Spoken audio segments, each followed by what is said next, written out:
Things will get better, won't they?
All right. Now that you're in position, Miss March, let's get this lesson started.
All right. Now that you're in position, Miss March, let's get this lesson started.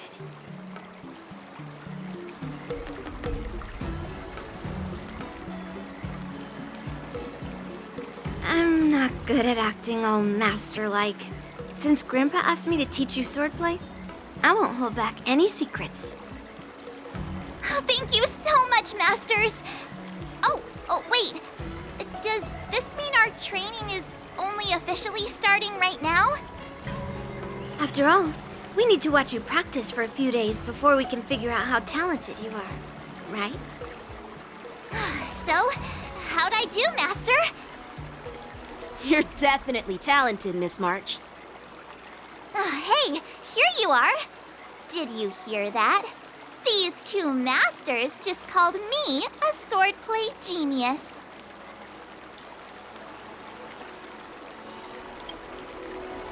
Just wait until I go back. Everyone's going to be so wowed by my new skills. Swordplay requires rigorous training. Before we start, Miss March, you need to find a clear reason to keep you motivated while you train. It doesn't have to be something huge, but it needs to be clear.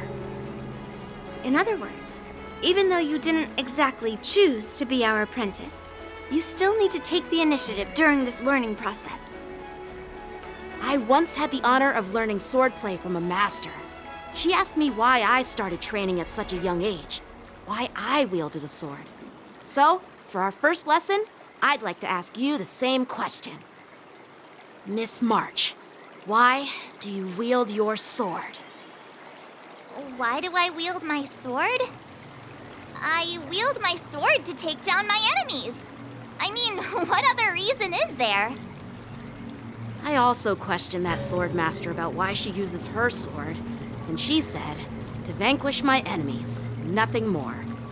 Miss March, you gave a similar response, which shows you've got potential.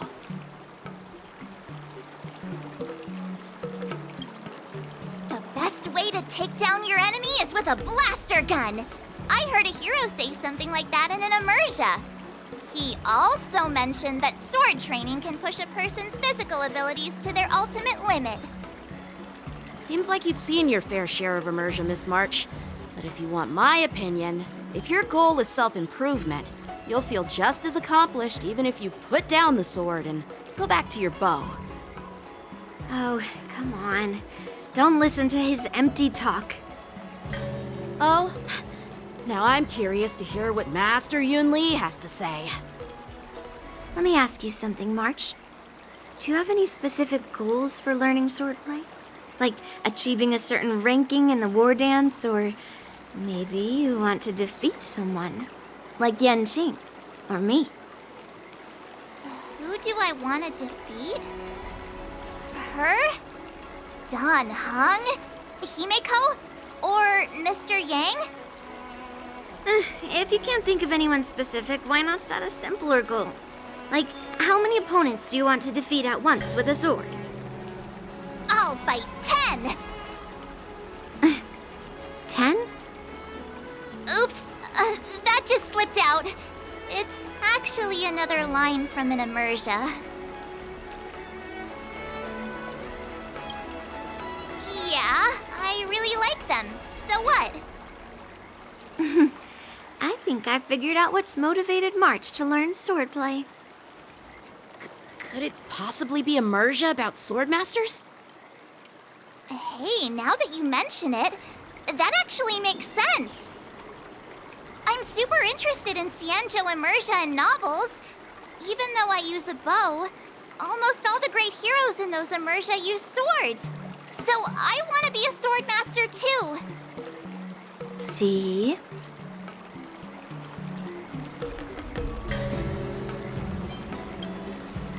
You agree, right? I mean, who wouldn't want to be a swordmaster? Becoming a swordmaster who fights for justice and battles evil? Well, that's definitely a good reason to keep you motivated in swordplay training. Now that you've both given your approval, I have another small request. I want to perform a tea ceremony to honor you as my masters. Remember, you'll need to tap the table a few times with your fingers. Tea ceremony? Tap the table? Do we have to be so serious about accepting an apprentice for the first time? Please?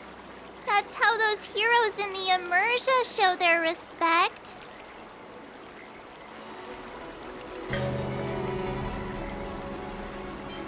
That's even more unnecessary. Let's just stop wasting time. Just treat us to some milk tea. And then we can start our real swordplay training, okay? Yeah! All right, let's go. To the Sleepless Earl.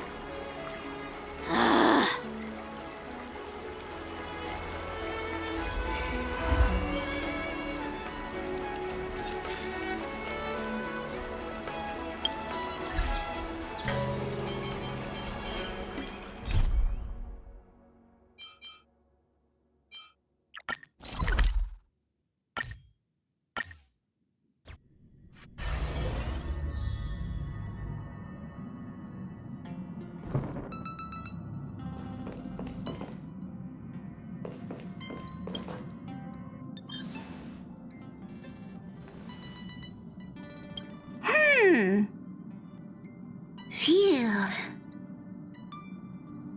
What's up, Pom Pom? Just got a message from the Xianzhou La Fu. Looks like it'll conflict with our original schedule.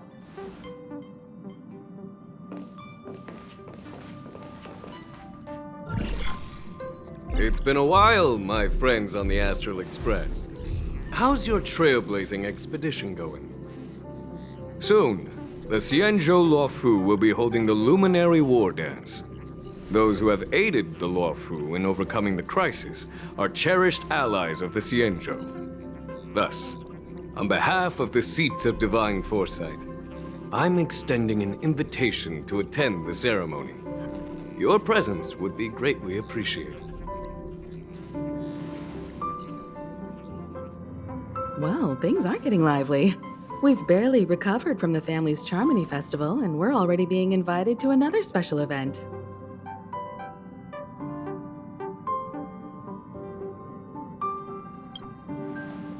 Why not think about it this way? Our trailblazing expeditions are turning into blast expeditions, where we eat, drink, and play wherever we go. Blast? Expedition? Yeah! Wherever we go, we eat, play, and have a blast! So we should leave March behind to take care of the Express? Hey! That's not what I meant! I'm all for some fun. I just hope there won't be any surprise party crashers, like Friday or Saturday. The Xianzhou Luofu has recently overcome a crisis. By holding the war dance, they're demonstrating to everyone that they've returned to a state of peace and safety. But that's what everyone said before we went to Pentecost! Tony.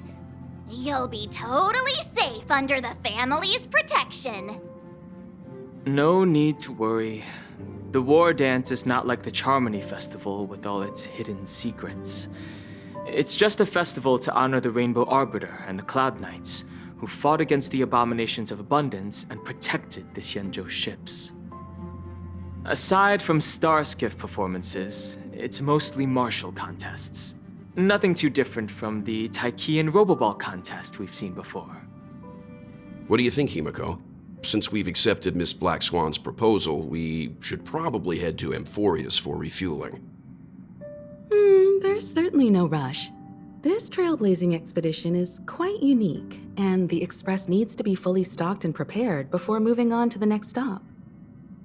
With Madame Herta's help, I was planning to deliver some Leviathan fossils from Kalinga Abyss to Ron May, member 81 of the Genius Society. It could earn us some favors before we set off. However, it may take a few weeks. Aw, so that means we're not going to the Luofu.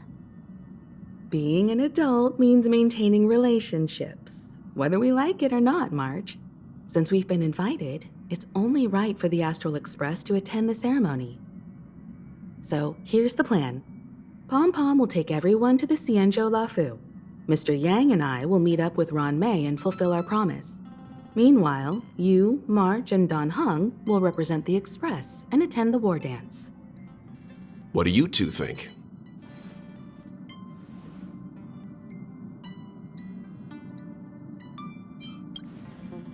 Himiko and Mr. Yang will be busy with serious research. Besides, fossils can't compete with martial contests when it comes to fun, right? Plus, you're the only one with so many friends on the Luofu. I'll be lost if you don't come along. You've gotta lead the way. Now that everyone's on board with the plan, it's time to warp to the Xianzhou Luofu.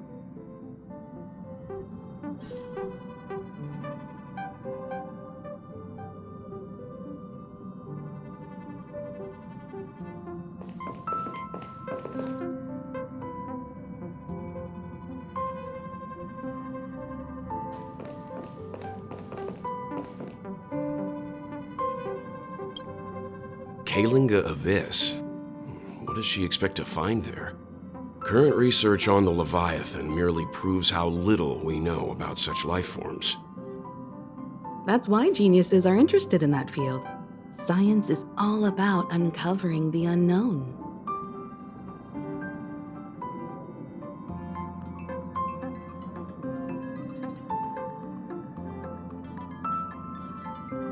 Don't miss us too much.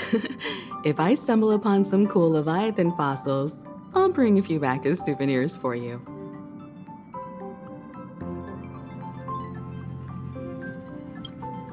Kalinga Abyss.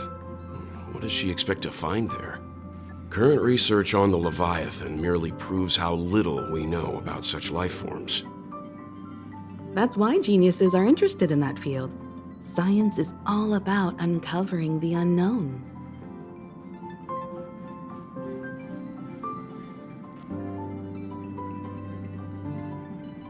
Don't miss us too much. If I stumble upon some cool Leviathan fossils, I'll bring a few back as souvenirs for you.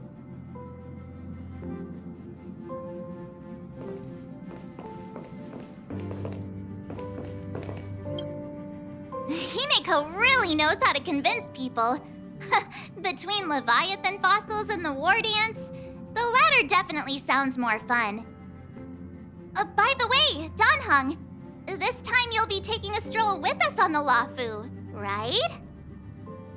And just let you two wander around aimlessly on the Luofu by yourselves?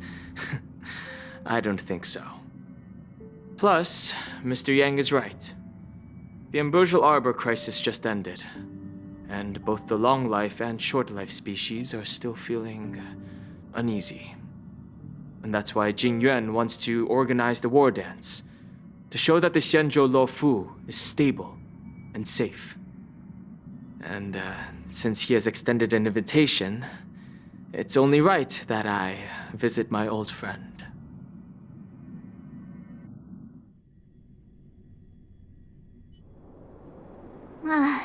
Thinking back to this place brings back so many memories. You know?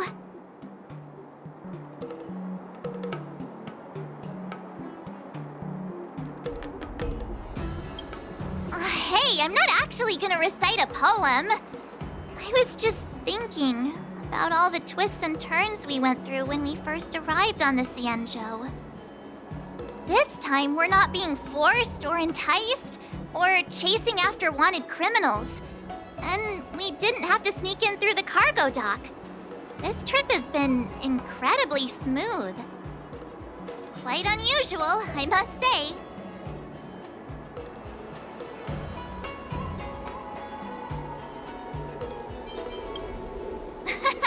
I'm just hoping for the best. You're the one jinxing us.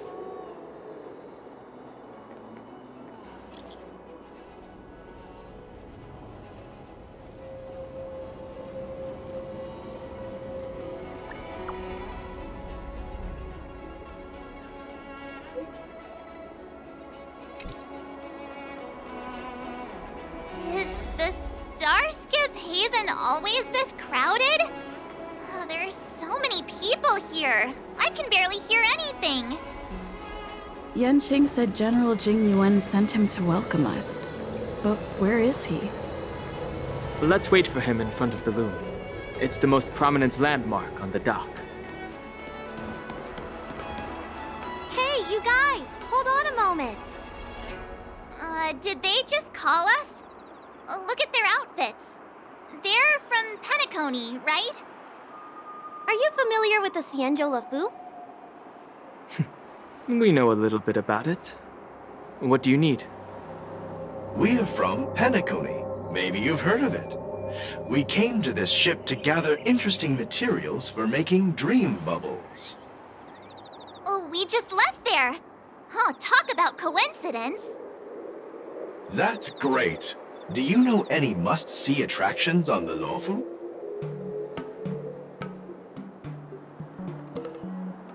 Exactly! We're Xianzhou experts. Most of the tourists around at the moment are here to attend the war dance. And that's why we're here too. Yeah, we know about that ceremony.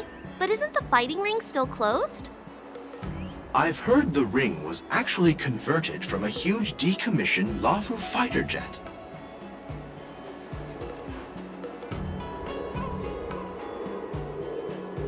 The radiant feldspar is bigger, I guess. But for now, all we can do is wait until the war dance starts in a few weeks before we can board it. We've still got work to do, so we can't just sit around waiting for it to start. That's why we're asking you about some must-see attractions.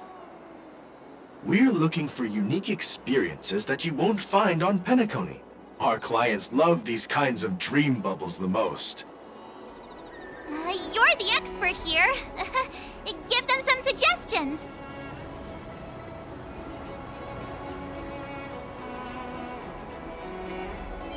That's indeed a good idea. While the dreamscape on Penacony is all artificial, Scale Gorge Waterscape is a celebration of nature's resurgence. It has some remarkable scenery. Awesome! I love being out there in nature. Let's go to Scale Gorge Waterscape first. I'm a bit worried that nature-themed dream bubbles might be outdated. But hey, let's go check it out anyway. See you later. Maybe we'll run into each other there in a few days. Look, Yanqing's here. Really? Let's go catch up with him.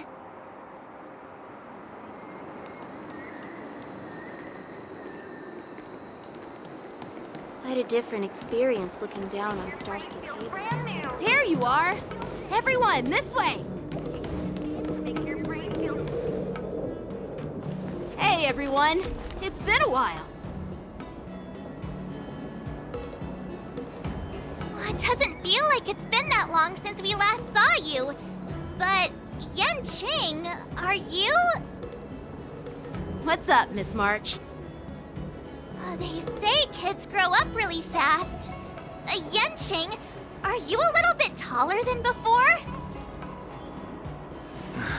We've only been away for a few months.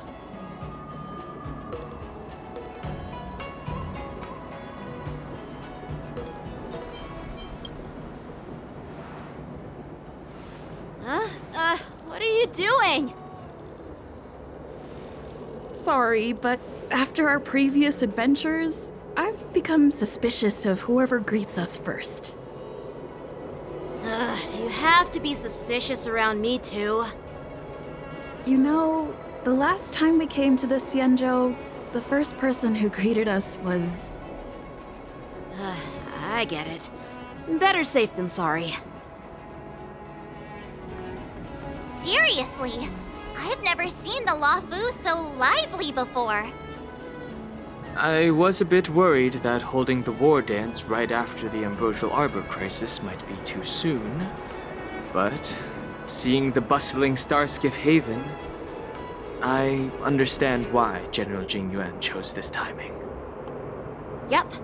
There's people from other delves and travelers like you three who have come from afar. With the war dance coming up, there's a huge number of visitors pouring into the Starskiff Haven. The Cloud Knights are working hard to keep the security tight.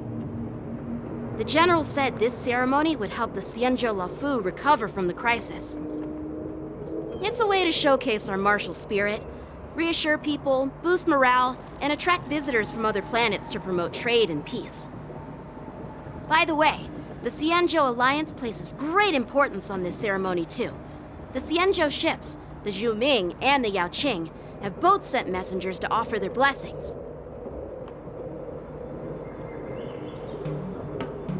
Yeah, I wonder if you've heard of it. It's known as the Star Forge, and it's responsible for providing more than half of the Cloud Knights' armaments. The Xianzhou Zhuming boasts skilled craftsmasters, and General Huoyan is a top-notch craftsman himself. If only I could get a sword forged by him, I'd be on Cloud 9. By the way, Yanqing, where are we headed next? I'm sorry for talking your ear off. The General wants to catch up with you at the Palace of Astrum. He's been eager to hear about how the Express has been doing. It's funny how he tries to act all mature, but whenever it comes to something he's interested in, you can really see his childish side.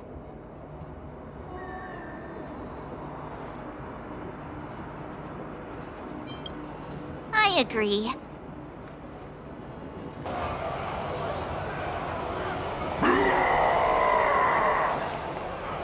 All units, assemble quickly! Get ready to protect the crowd! I just mentioned security, and now all of a sudden something's gone wrong. Excuse me, I need to go check out the situation.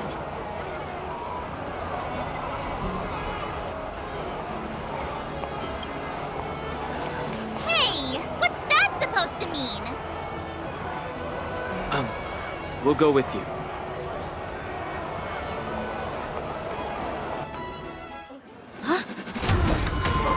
Watch out for this!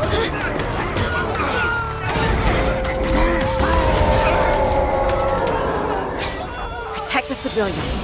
I'll deal with him.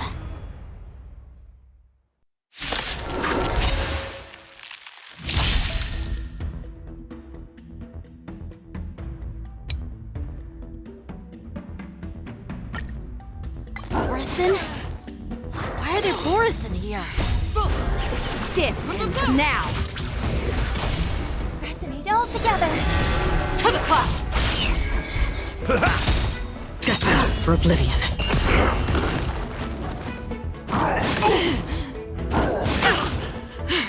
My friends? Indulge yourselves! I weep for the departed. It too shall fall. On the still waters of oblivion.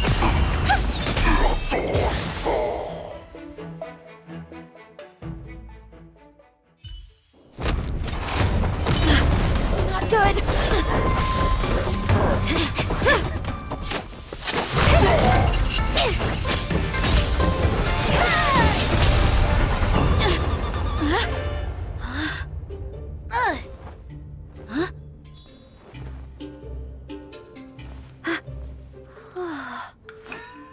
Thanks for the help. Sorry, no time to chat. Could you give me back my...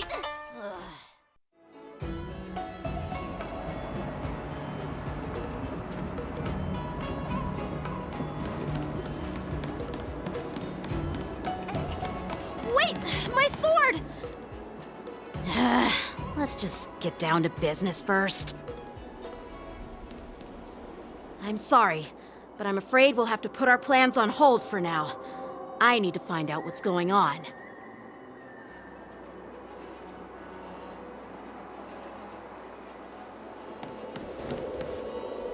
While we appreciate your rescue, my Xianzhou friends, don't you think it's a bit too much to detain us and our cargo?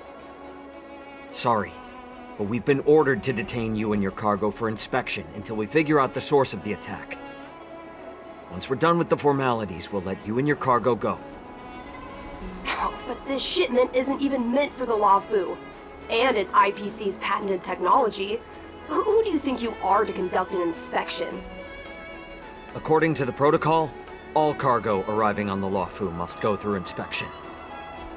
Oh, but we didn't officially enter your dock at all. We just sought refuge in your dock because we were attacked by the Borisons. Looks like this argument could go on forever. Let's not get involved in a heated dispute that won't lead to a resolution.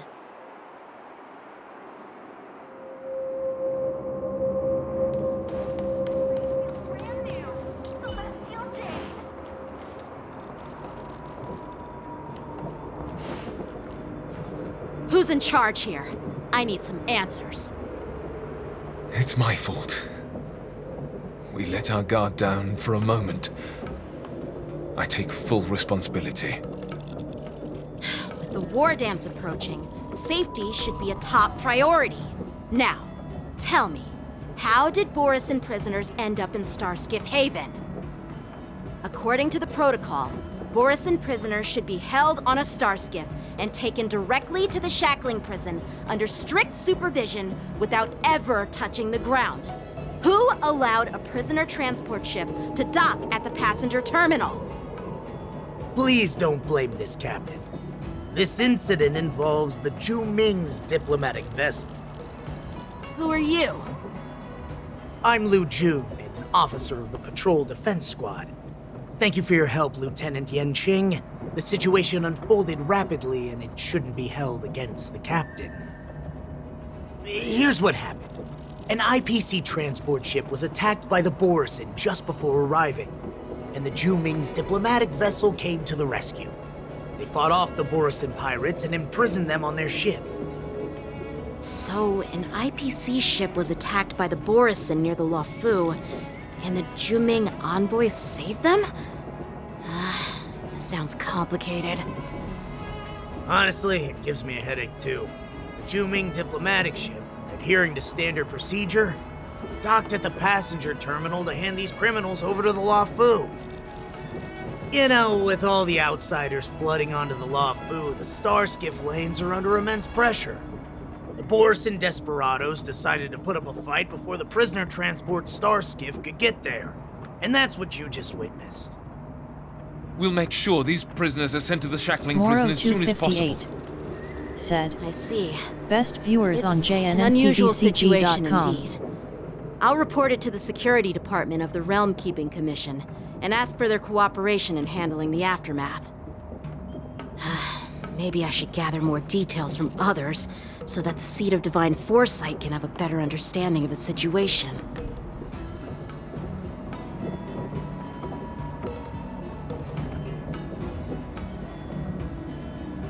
Oh, you look much maturer now, Yanqing. Please don't tease me, Miss March. The situation on the Xianzhou before the war dance is like a calm lake that can be disturbed by even the smallest pebble, capable of generating far-reaching ripples with even the slightest disturbance. What are those people? I mean, those monsters we just dealt with?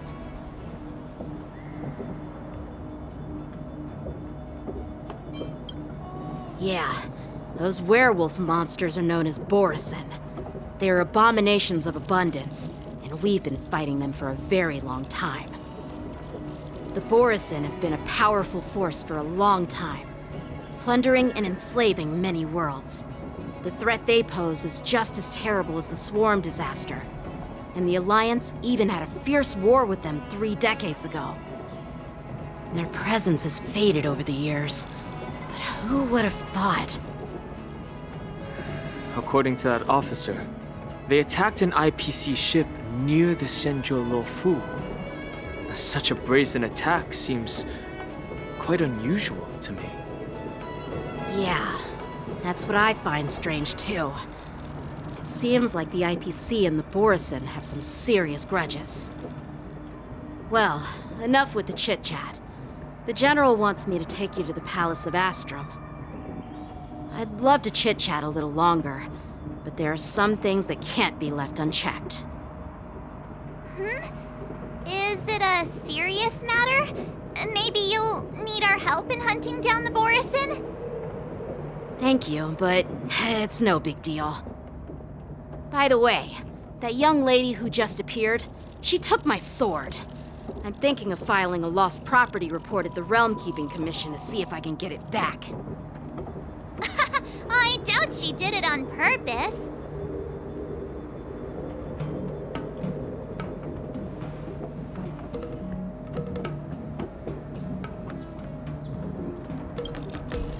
Perhaps she's around here somewhere. Shouldn't we take a look? All right, let's not keep the General waiting. Don't worry. There aren't many people out there with that kind of talent. It shouldn't be too hard to find her.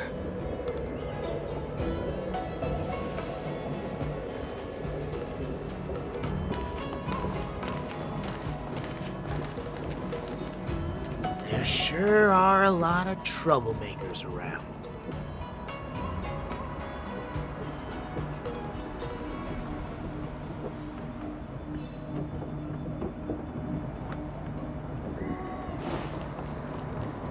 Success and failure. How time flies.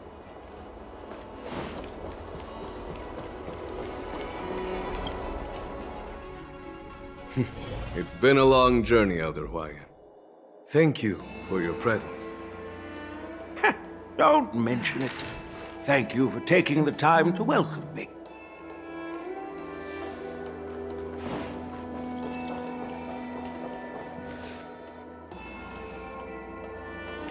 General, I brought our guests from the Express. Oh, I'm sorry for my bad timing. I didn't know you were meeting a guest, General. Don't worry, you're just in time. It's been a while, my friends from the Astral Express.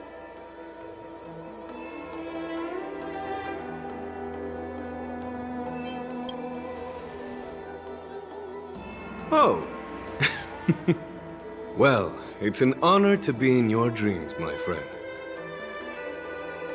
Allow me to introduce you to General Huohuo. He's the Arbiter General of the Xianzhou Zhuming, known as the Flaming Heart. No need to be so formal. I'm just a tourist here, no different from other tourists who've come to attend the ceremony. Elder Huohuo is not only one of the Arbiter Generals, but also the Furnace Master of the Artisanship Commission. Besides his martial skills, he excels in forging various weapons. Such talents are unique, even among the Arbiter Generals. Be it Arbiter General or Furnace Master, these are merely titles given to me long ago. I've retired several times already, but with the current change in circumstances, the Marshal has called me back to duty, and I had no choice but to answer the call. Well, in the end, I'm to blame. Living such a long life naturally brings its share of disapproval. It's an honor to meet you, General Huohuo.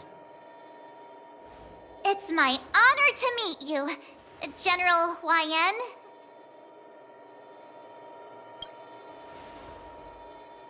No need to be all formal. Today I'm just a guest on the Luofu, the same as all of you.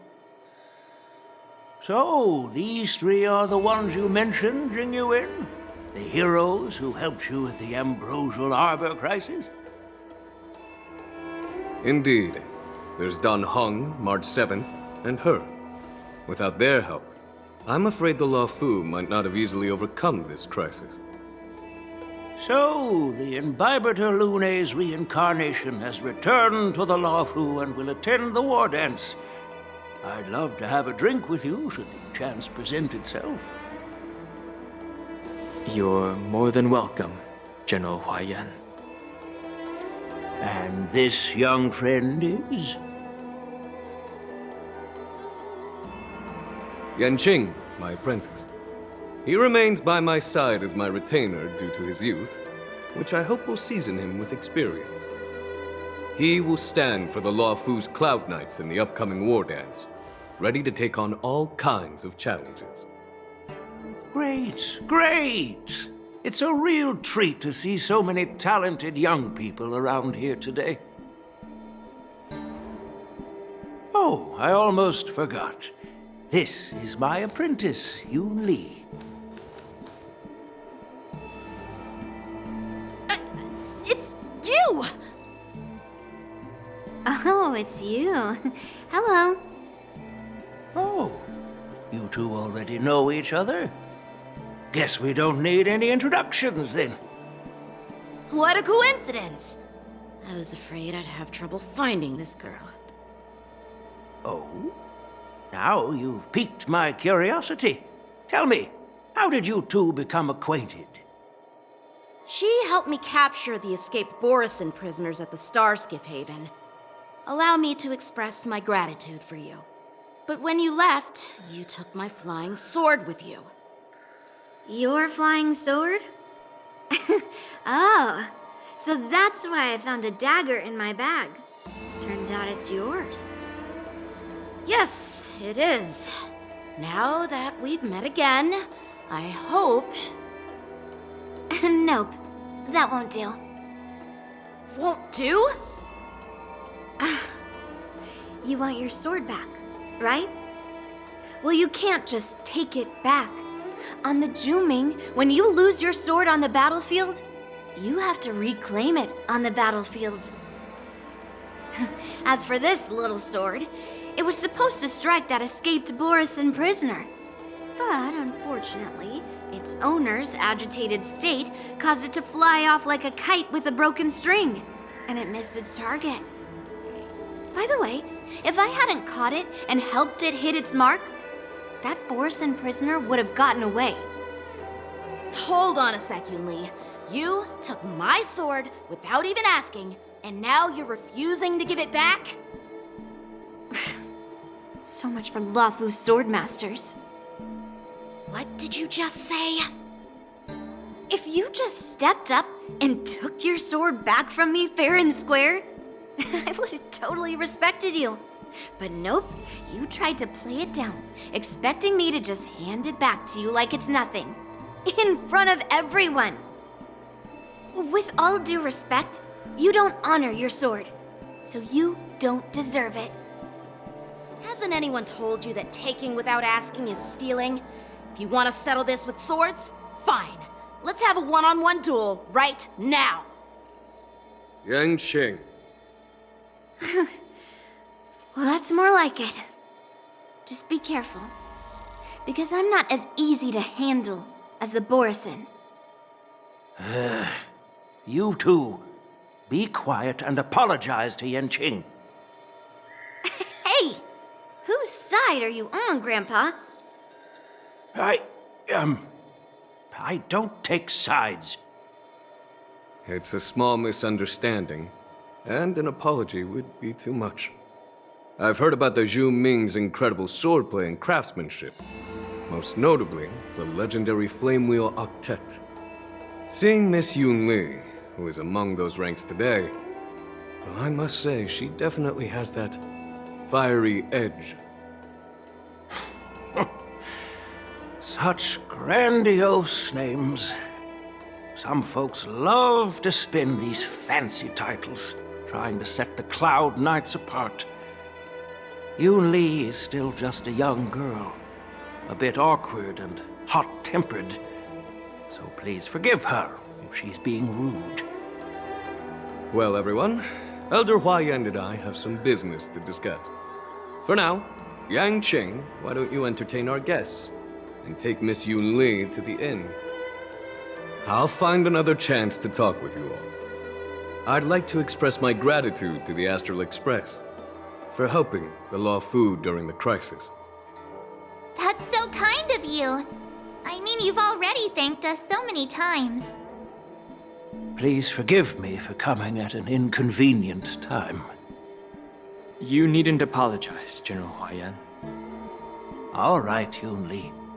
Take this opportunity to clear things up with Yanqing. Yeah. It's better to make friends than enemies. But I won't be heading to the inn just yet. I want to visit Lingsha. She just arrived in the Luofu and could use some help settling in. Yanqing, once you've helped our guests get settled, go to the Artisanship Commission for me. I've heard about the attack and the detainment of the IPC ship. Qingzu sent word that the IPC members are protesting and wish to have their cargo back. See if you can calm them down. Don't get aggressive. Just make it clear that the Xianzhou Luofu has no intention of violating their rights. I'm on it.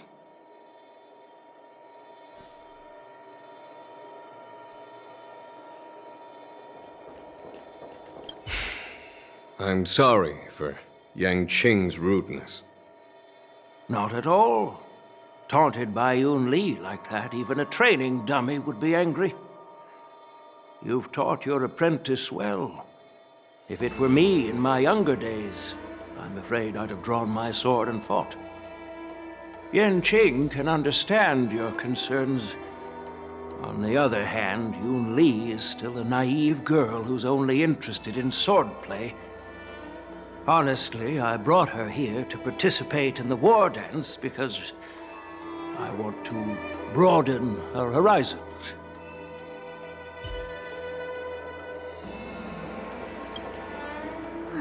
This trip is totally worth it.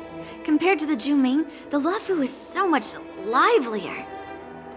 But it's a shame the Luofu swordmasters don't seem that great. Glad to meet you too. Are you here to participate in the war dance?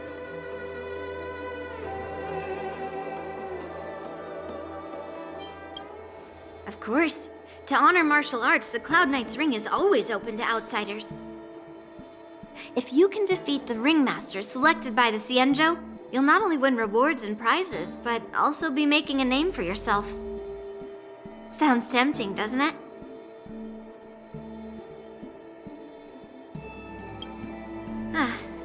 That's how outsiders refer to my peers in the Juming Cloud Knights and the Artisanship Commission. We all train under Grandpa's guidance, learning the art of craftsmanship and swordplay. That's how we got that title, I guess. Just don't mention it in front of Grandpa. He always says that empty titles bring pointless challenges and conflicts. We Juming swordmasters pride ourselves on the success of the group over the individual. I have some things to do. Besides, little Yanqing doesn't seem too happy about me tagging along.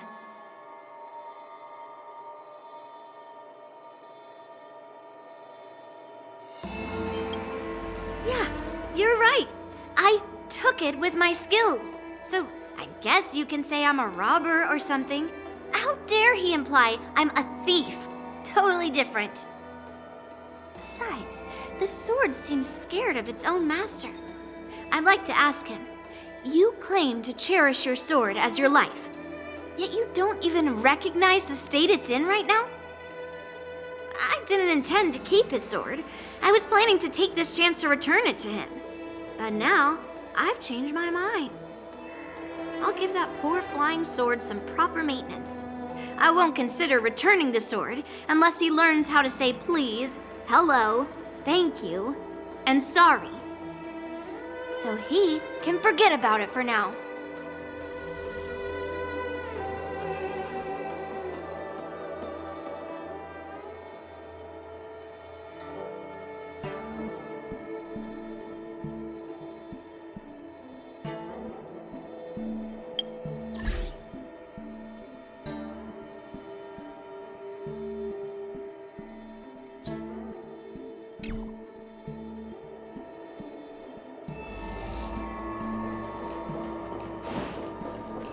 What are you doing, kid?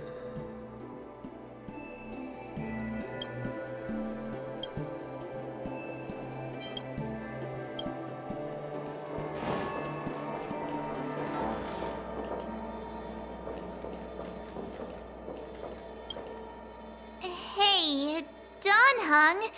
I thought all the Xianzhou generals were like Jing Yuan. But that General Huaiyan, he looks so thin and scraggy, as if even a light breeze would knock him over. Is that old man really an Arbiter General? Well, each Xianzhou ship has its own division and specialty within the Alliance. Not all of the Arbiter Generals are good at leading the charge. You heard what Jing Yuan said, right? General Huaiyan was once the head of all the skilled craftsmen on the Zhuming.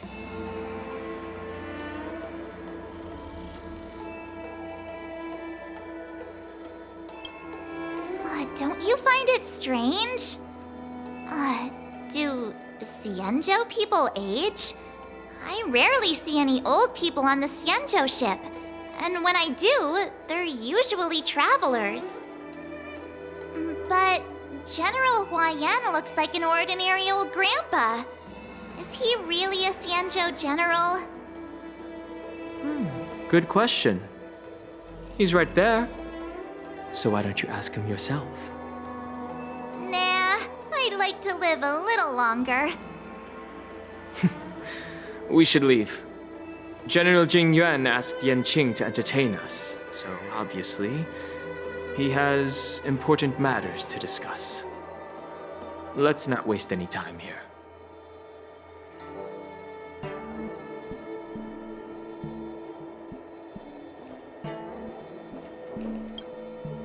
This is the report Qingzu just sent me. Let me take a look.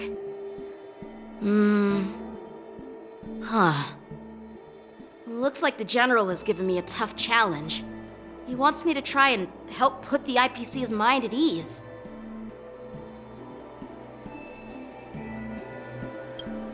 Well, it's not exactly a test.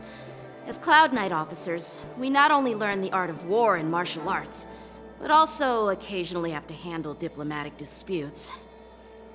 It's just, talking things out isn't as straightforward as duking it out with weapons on the battlefield.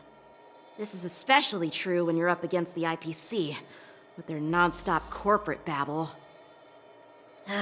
Well, let's not worry about that for now. Shall I take you to the inn?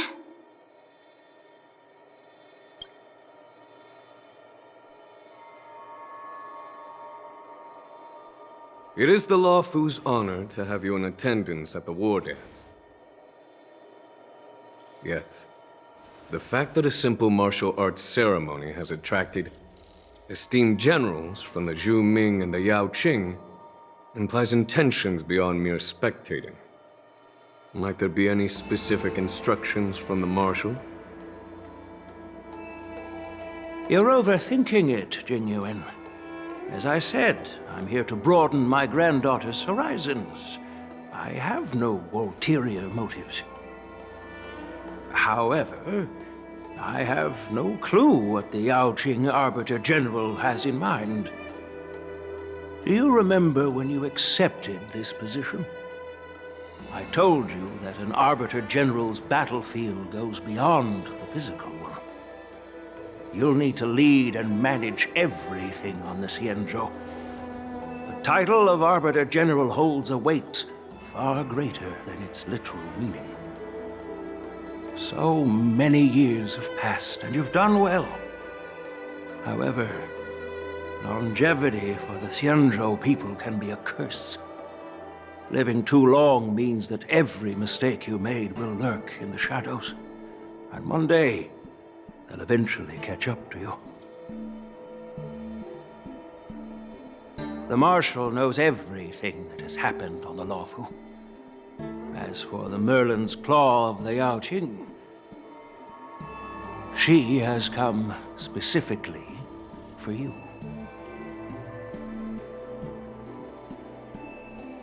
Speaking of which, why hasn't she arrived yet? They say the Merlin's claw strikes like lightning. Being late isn't her style. That's not true, General Huoyan. She's been here a while, but I'm sure you've heard of her unbridled nature. As soon as she disembarked from the star skiff, she mentioned having something to attend to and simply disappeared. You must be the messengers from the Xianzhou Yaoqing, I assume.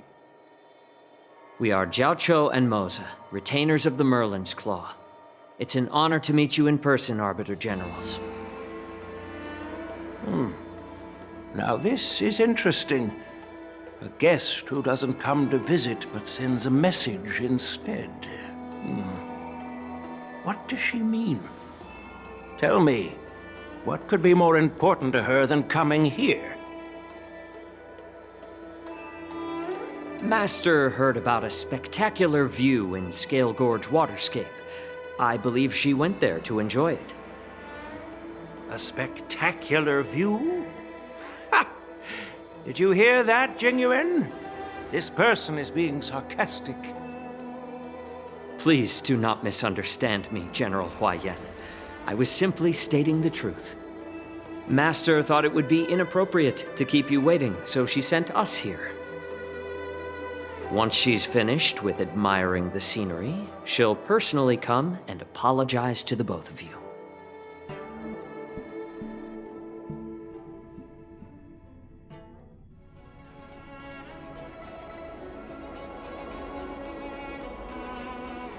Drat! I forgot to ask Yunli to return my sword.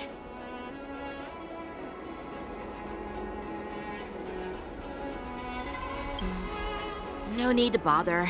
The Juming envoys won't be leaving the Luofu anytime soon. I'll ask for it later when we meet again. By the way, I don't know if it's just me, but the general seemed a little reserved. Could it be because of Elder Huoyan's visit? Reserved? Really? Maybe I'm just overthinking things. No, you're not. When I entered the Palace of Astrum, I realized that the messenger from the Xianzhou Juming was actually the Arbiter General himself. So, the messenger from the Xianzhou Yaoqing must be the Merlin's Claw herself, I presume. That's right. Well, that's what makes this entire thing so unusual. What's so unusual about it?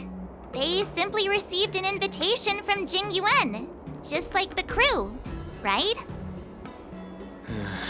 The war dance is just a small festival. And now we have 2 Arbiter Generals from other Xianzhou ships here. I'm afraid they're here for something more. Maybe they've come to hold Jingyuan accountable for the Ambrosial Arbor crisis? Hold him accountable?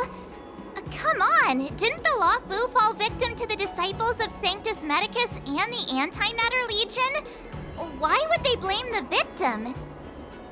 Donshu's rebellion and Ventilia's scheming are merely one side of the story to the other Arbiter Generals of the Alliance. Only a single piece of incontrovertible evidence remains, creating an endless source of potential complications. The Ambrosial Arbor. Yes. It's undeniable that the plague mark, which was subdued by the Xianzhou Luofu, has resurfaced. But was it really a conspiracy instigated by the Antimatter Legion? Or does it indicate a traitorous intent from within the Luofu, implicating Jingyuan himself? Once the spark of suspicion is kindled, it proves hard to extinguish.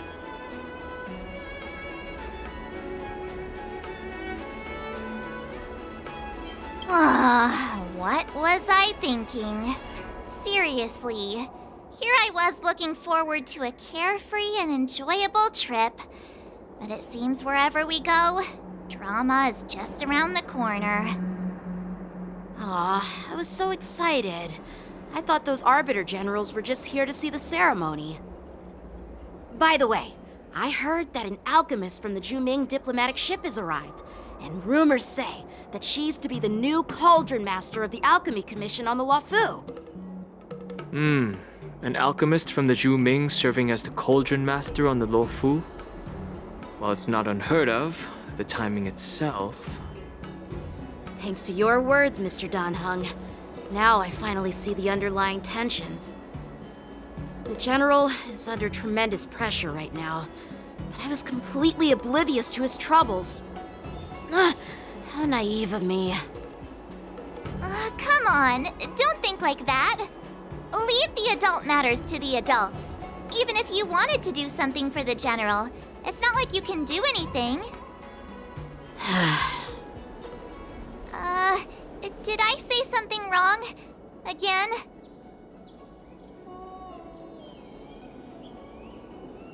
Miss March is right.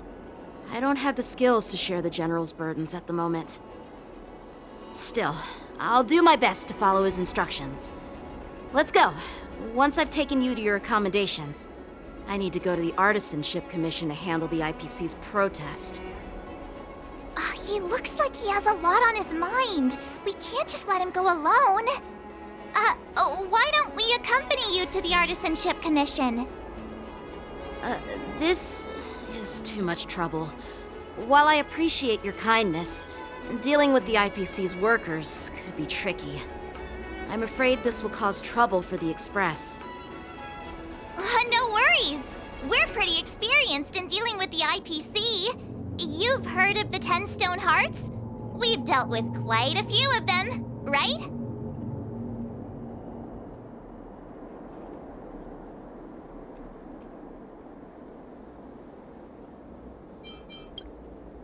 What's with you turning into a scaredy cat? I didn't see you worrying about lawsuits when you wrecked that giant mech. Well, since you're willing to help, I won't decline your kindness. Let's head to the Artisanship Commission and meet them.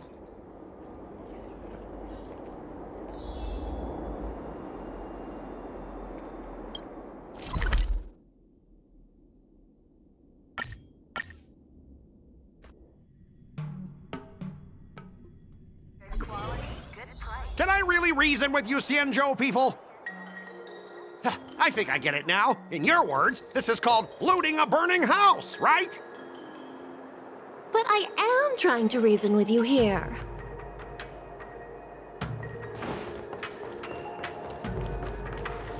That toxic voice sounds familiar. Haven't I heard it before in Aurum Alley? You know what? This isn't my first time dealing with the Skyfaring Commission. I can handle your unreasonable ways. But straight up snatching IPC cargo, isn't that going a bit too far? Just as I've said it many times already. Once we've inspected the cargo and completed the security check, you can be on your way. Is there something wrong with your ears, or is it just your brain? I'm hearing you loud and clear. I'm thinking clear. And my answer is crystal clear. Not a chance. Keep detaining my cargo and I'll file a complaint directly with your general.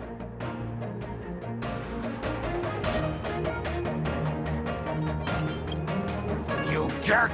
Who are you calling a dog? Wait, why are you here? You're staying on the Xianzhou, are you? What terrible luck! Wherever you go, disasters aren't far behind. Aren't you the guest from the Astral Express? What brings you and Yanqing to the Artisanship Commission?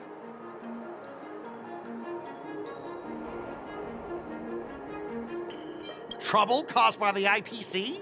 I'd say it's caused by the Skyfaring Commission. Looks like you've met this IPC worker before. I'm not sure if that's a good or a bad thing. I was sent here to deal with the IPC protest, Miss Shikui. What's going on here? As you know, this IPC transport ship was attacked by the Borisin and rescued by the Zhu Ming's diplomatic ship. Then the Cloud Knights were instructed to bring it back to the dock for repairs and inspections. And this is Mr. Scott, the person in charge of this transport ship. So, you're Scott. I've heard her mention you. Weren't you kicked off the Luofu before? Why did you come back? Like I wanted to come back. I thought I'd just dock at the harbor for repairs and leave this forsaken place for good. Little did I know, as soon as the ship entered the harbor, a bunch of Cloud Knights showed up and snatched all our cargo from the hold. What do you mean by snatched? I've told you 1,000,000 times. It's a security check. Then why did you bring the cargo to the Artisanship Commission? You even brought in some shady craftsmen. It's obvious you're trying to steal the IPC's patented technology! Listen here. Firstly, the Skyfaring Commission detected dangerous items that could possibly be weapons in your cargo hold. That's why they called me here, to double check. Secondly, where the heck did you get the idea that I'm a shady craftsman? Even if there are dangerous items, what do they have to do with you? It's not even being shipped to the Huohuo. We'll just fix the ship and be on our way. We won't unload our cargo here. But you'll have to stay in the port for several days before your ship is repaired and you can take off again. How can we just leave unchecked items sitting here? I understand, but we don't need to disassemble the cargo if it's just a security check, right? In most cases, we don't. However, our scans discovered that the cargo doesn't only contain machinery, but also some substance that resembles biological tissue. Biological tissue? Does this crate contain living things? I'm afraid we'll need to wait for the Alchemy Commission for further confirmation. In any case, according to our regulations, we need to unseal one of the crates for further examination. But this IPC specialist has been hindering us on the grounds of patent secrecy. The Alliance's regulations on biological products are very strict. Without further inspection, there is no way for the Skyfaring Commission to release the cargo.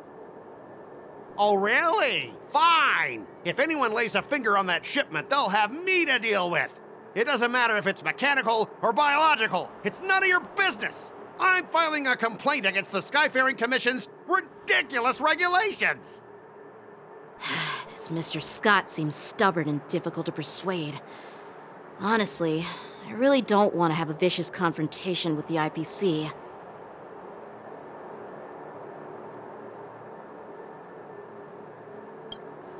I heard how you helped Aramali. The IPC representative back then was Mr. Scott, right? Since you've dealt with him before, it looks like I'll have to rely on you again. What are you guys whispering about over there? Just hurry up and give us back our cargo.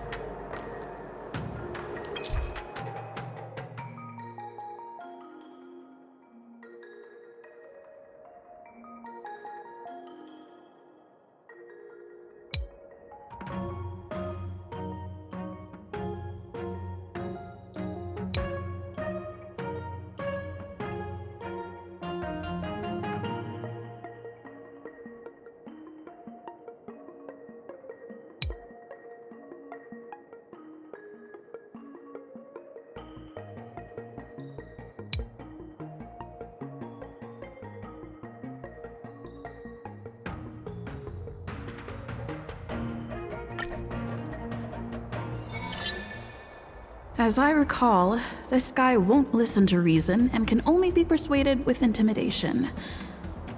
But he does seem to follow rules to some extent.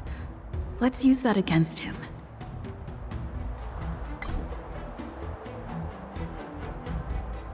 Speaking of regulations, we have our own laws and regulations too.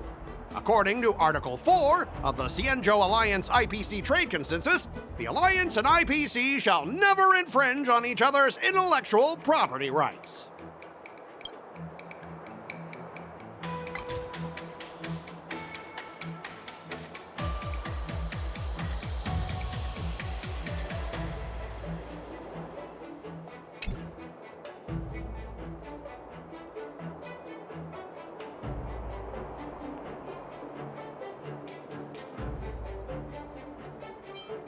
Hey everyone!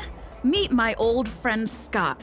He's very talented, especially at imitating animals. Stop it! Let's focus on the business at hand! What's the point in dragging up the past? Oh, you're amazing! Can you teach me? Which animals can you imitate? Just forget it. Even if we set aside the secrecy of intellectual property, these prototypes built by the Intelligentsia Guild are incredibly valuable, beyond your wildest imagination. If anything goes wrong, you won't be able to pay for it even with your lives.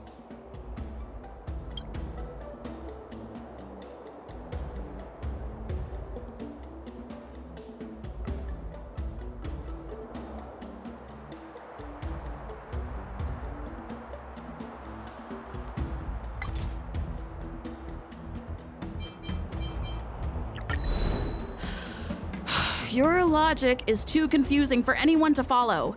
Maybe you should learn the art of communication from a monkey before you continue spouting nonsense?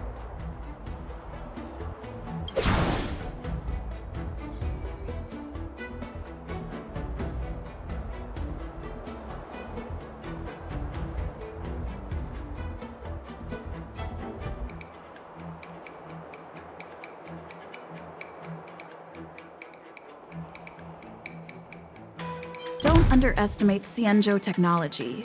Even if they need to dismantle your cargo, the Artisanship Commission can easily put it back together. Yeah, go ahead and brag about their skills. After all, you're just a negotiator they hired. But I'm different. I'm an IPC member, and my fleet has accepted this transportation order. Naturally, I need to be responsible for the integrity of every piece of cargo.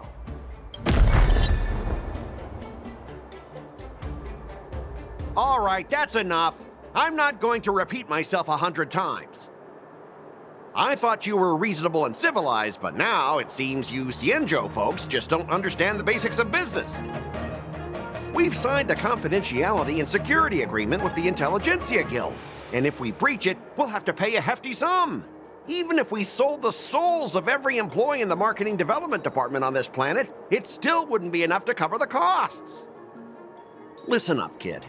I don't mind delaying this transport for a few more days. Once the engines are repaired, our ship will leave immediately, and you won't have any reason to inspect the cargo. If that's the case, I can assure you the Cloud Knights won't let your ship leave. Oh, really? Then you'll receive a ton of complaints from the Intelligentsia Guild and the IPC's Marketing Development Department. You're too young. I don't think you understand the chaos your rash decision will cause. Since you put it that way, Mr. Scott, I'll take it as your agreement to the inspection procedure. Now... Not so fast, you little brat. According to the IPC regulations, I have the right to arm myself and protect the property on my transport ship. I thought you were reasonable and civilized. But now, it seems the IPC just wants to play by its own rules. My apologies, Mr. Scott. Stop him, guys! For the Amber Lord! For the Amber Lord!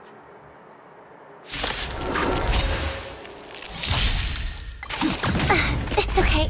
Stars echo! To the cloud! On the still waters of oblivion.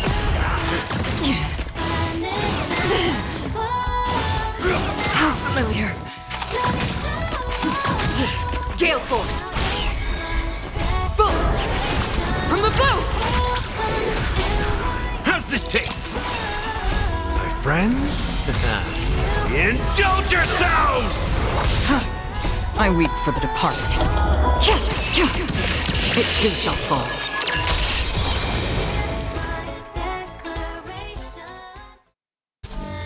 Get up, all of you! Why is the IPC even paying you? You're a bunch of losers! Just be grateful that that little brat showed you mercy. At least your staff aren't seriously injured. How do you IPC cronies have the audacity to fight Cloud Knights? You practically assaulted law enforcement officers. Another one? Who the heck are you? I may be a bit late, but the good news is I'm here now.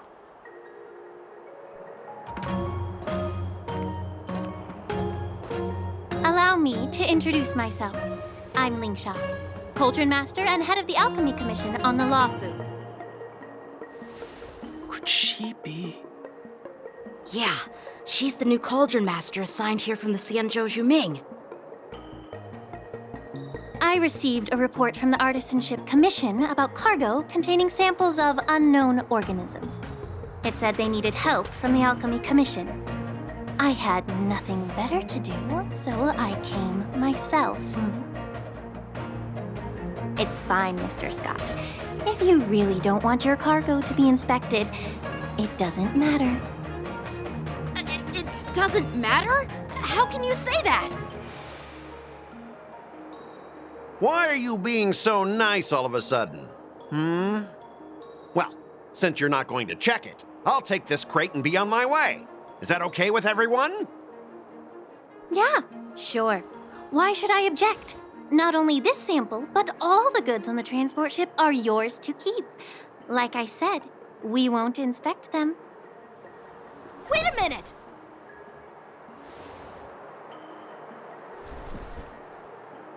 Well, that's more like it. If only the young displayed a more reasonable attitude, we could have sidestepped that altercation just now. Our ship will leave in a few days once the engines are repaired. Your ship can leave whenever you want, but I'm afraid I can't say the same for your cargo. According to the import and export regulation signed between the Xianzhou and IPC, all biological shipments can only leave the port when they have confirmed to be of no threat, or when all biological activity expires. Since we can't determine if your shipment is safe for the environment, I guess we'll have to wait for its biological activity to expire. Let me check the previous cases. Normally, it'll only take around 47 star calendar years. Only 47 years? Why so surprised? You're still young and full of energy. I'm pretty sure you'll live a few more decades. Have some confidence in yourself. Ha! Typical of a long-life species. Your words are dripping with sarcasm. While you may not care about time, I do. I'll be demanding double compensation from the Skyfaring Commission for every minute wasted. Sure thing, Mr. Scott. You seem pretty confident that your career and life will last long enough to witness this victory unfold.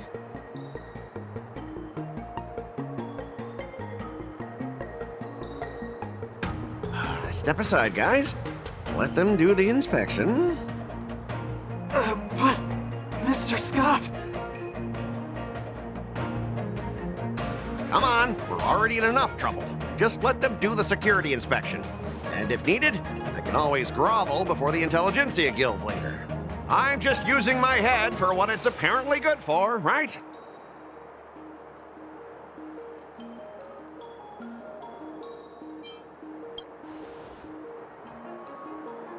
Well, honestly, at least you're not as annoying as that woman. Bro, just do the inspection. This lady is really something else.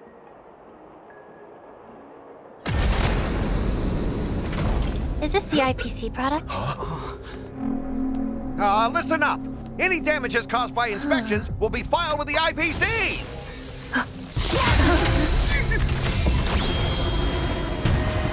Turn it off!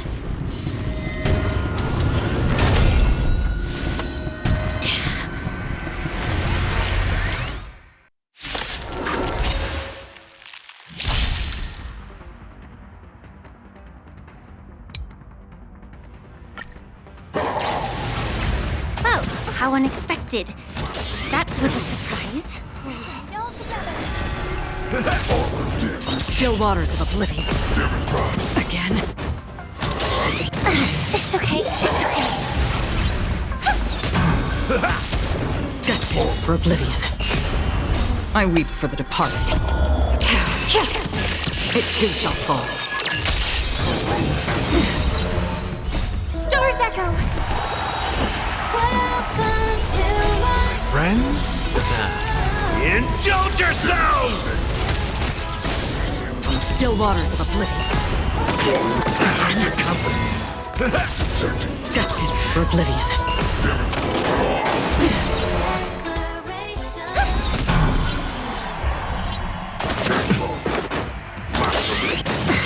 Again.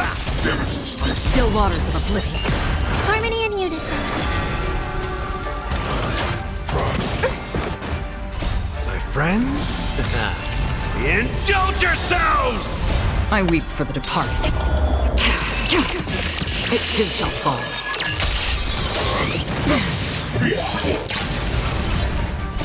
Stars echo. Welcome to Destined for oblivion.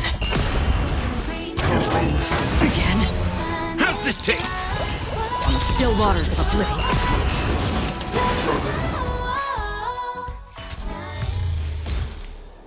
Were you seriously planning to leave this stuff unchecked at the dock for days? That's way too dangerous.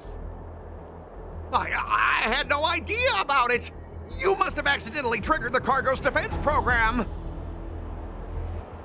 I don't think trying to shift the blame is a wise choice. But seriously, I don't know why that thing suddenly started moving. I swear on the Amber Lord. Enough. Miss Shikwe, please escort our IPC guest to the Skyfaring Commission. I'm on it. Please follow me, Mr. Scott.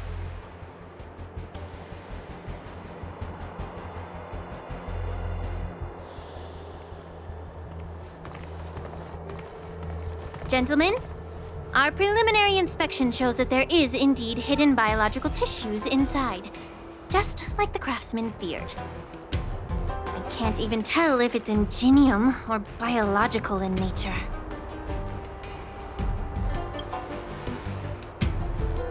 The core of this device is what they call wetware in industry slang. To put it simply, this machine operates with a kind of biological nerve as its control center. I'll take some samples for the alchemist to analyze and figure out where the biological tissue comes from. Why would the Intelligentsia Guild use such unethical technology? Perhaps they're trying to create a new weapon? Whatever the reason is, it's probably why the Borison attacked the ship. No wonder the IPC were trying to obstruct our inspection. I'll contact the Ten Lords Commission and ask the judges to come and give their final verdict on this. According to our rules, all prisoners and weapons involving dangerous creatures must be taken to the shackling prison for further sentencing.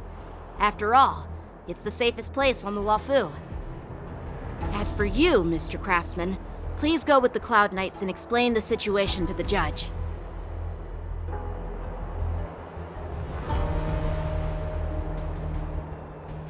I had a feeling that the IPC members would cause trouble, but I didn't think they'd be this tricky. Thanks for your help, Miss Linksha. I should thank you for saving my life. Your sword skills were impressive, taking down that big guy. I thought the General's retainers were all burly martial masters. I didn't expect Yenqing to be so...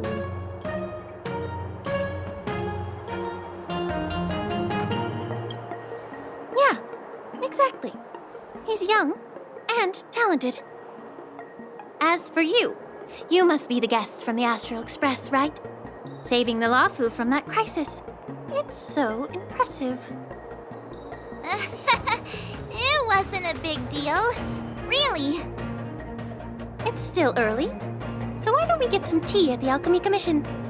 We can discuss your suggestions for revitalizing the commission. I'd be happy to accept your invitation. And you three are coming too, right?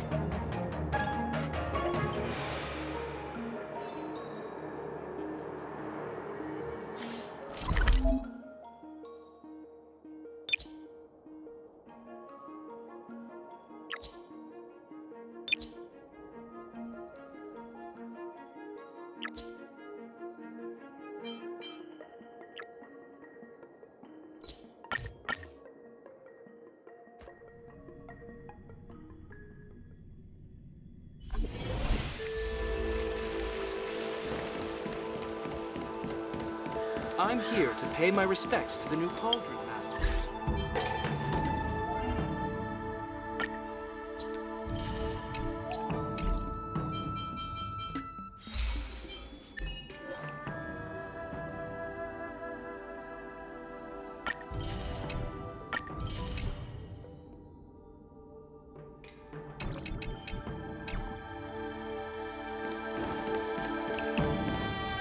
All these years, and the view of the Alchemy Commission hasn't changed a bit. The tides come and go, but the ancient sea remains the same. For us Vidyadhara, there's nothing more nostalgic than our homeland. You're a Luofu native, Miss Lingsha? Yes, I grew up here, listening to the sound of waves while researching prescriptions with my mentors and peers at the Alchemy Commission. It's kind of sad, isn't it? Everything changes, but somehow remains familiar. Just like you, Don Hung, I traveled far from home, and now I've returned. Seeing the familiar scenery brings back a hint of nostalgia. The view here would be even better without the ambrosial arbor. Oh, really? I think that towering tree looks pretty impressive. Even if it's impressive, it's a plague mark. The Xianzhou have been fighting abominations for thousands of years. And now that the ambrosial arbor has been reborn, it's only natural for everyone to feel uneasy. Well, once a seed is planted, no matter how long it takes, it'll eventually sprout and bear fruit. In my humble opinion, the rebirth of the ambrosial arbor and the resurgence of the disciples of Sanctus Medicus were inevitable. The seed was already planted when the ancestors of the Xianzhou sought immortality.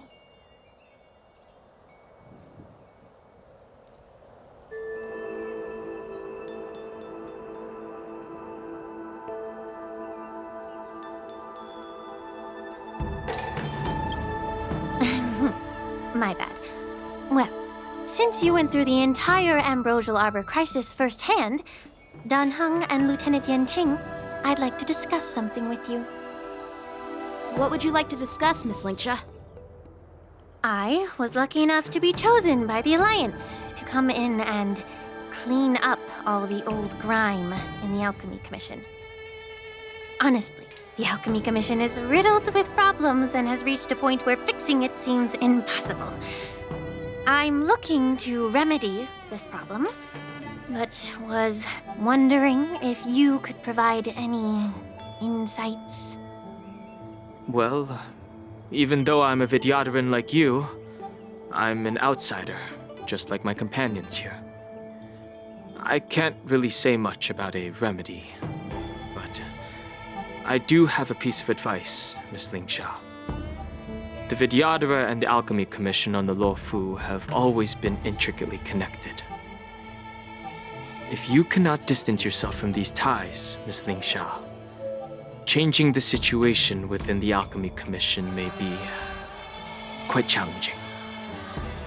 I may not know about politics, but I do know that the disciples of Sanctus Medicus have been operating within the Alchemy Commission for years.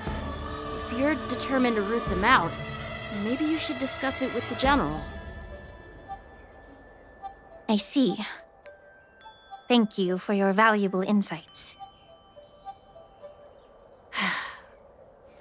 While the Lux Arrow from the Rainbow possesses unparalleled power to sever the Ambrosial Arbor, it can't sever mortals' desire to prolong their existence. Just like how the Cloud Knights can eliminate the remnants of the disciples of Sanctus Medicus, but are unable to calm the hearts and minds of the people within the Alchemy Commission. Our Xianzhou forebears knew this well, and that's why they entrusted the duty of guarding the roots of the arbor to the Vidyadhara. However, the Vidyadhara are still only mortal beings.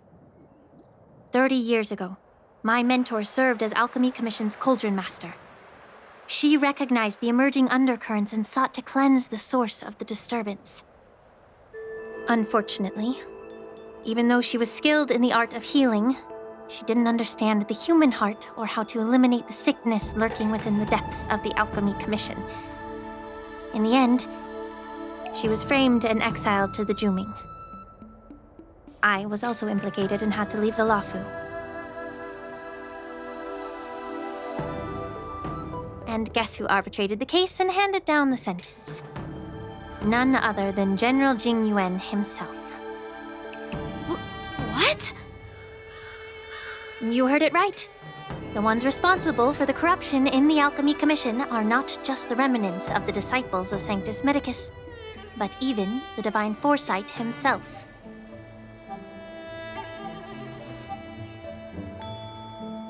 Alas, why is your face turning pale, Yanqing? Don't worry about it. I understand that when someone holds a position of power, they may sometimes have to make tough decisions. I won't hold any personal grudges against him. Besides, at our age, holding personal grudges is a luxury we can't afford. Lingsha, you're back! I've been waiting ages for you.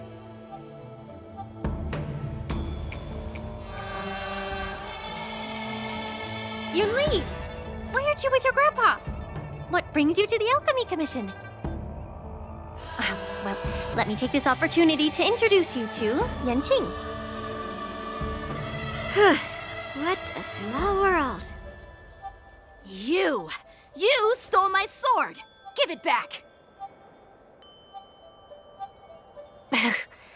I see. Let's skip the introduction part then. Why do I keep bumping into you?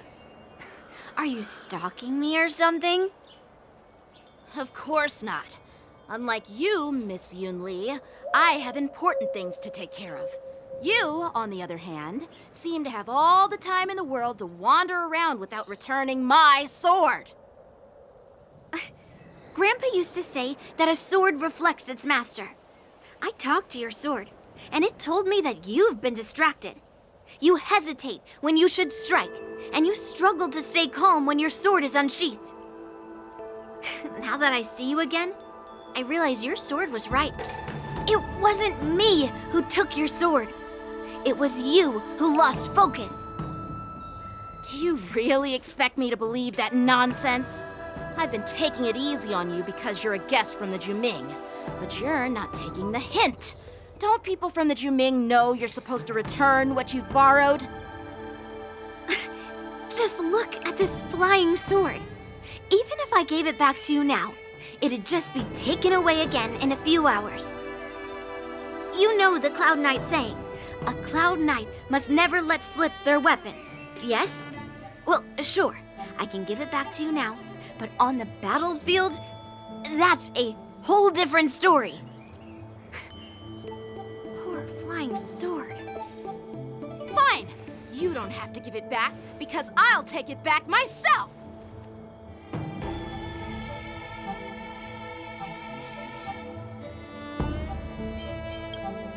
Between these two, who do you think is tougher, Dan Heng? Don't get me wrong. I'm just curious. Get ready to separate them. It is my first day at the Alchemy Commission. A brawl is definitely not how I imagined celebrating it. Well, since you don't approve, I won't draw my sword here. I didn't mean it in that way. Since you've already drawn your swords, you'd be disappointed if you didn't get to test one another, right? I've received reports that the delves near the Alchemy Commission are still infested with abominations. Seems like my predecessors left quite a mess.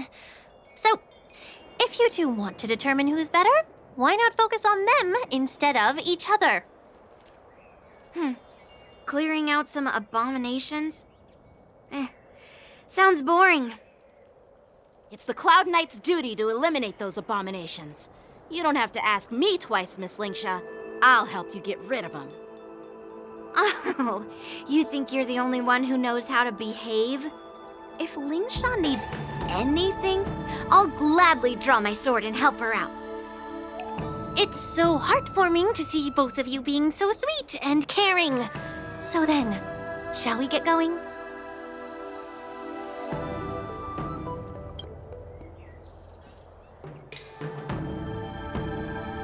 Ever since the disciples of Sanctus Medicus were eradicated, their experimental abominations have been festering here. If you want a contest, I'll be the referee. The one who kills the most abominations within an hour wins. Lingsha, as always, you're still an expert in making unpaid work sound so noble and grand. It's for your own good, little Yunli. While you desire to compete against each other, I don't want to see either of you getting hurt. That's really thoughtful of you, Cauldron Master. So, are you both ready?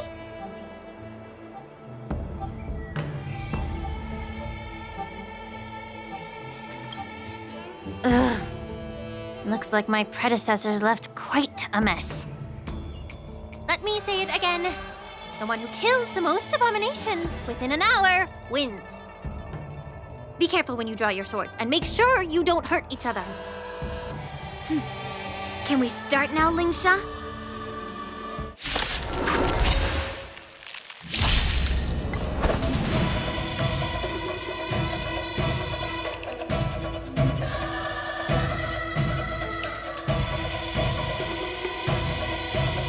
Strike with heart! Again. To the clouds!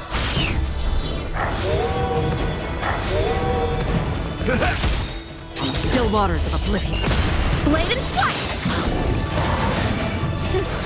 I didn't expect someone who can't even hold on to send to earth! You've got style with those moves, but you're not striking where it counts. It's such a shame to see you misuse your sword like that. I weep for the departed. It too shall fall. Strike with heart!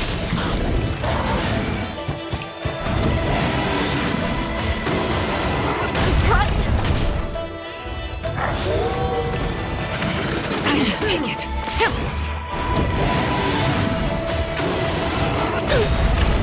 Swords descend!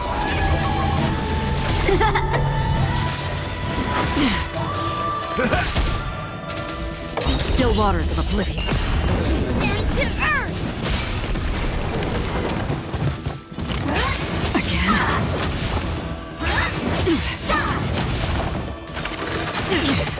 Bullets! From the bow! My friends? Indulge yourselves!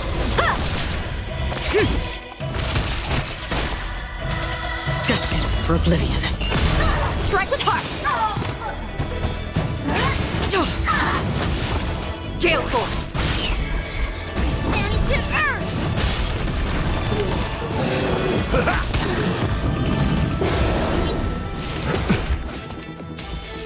Still waters of oblivion. I weep for the departed. It too shall fall.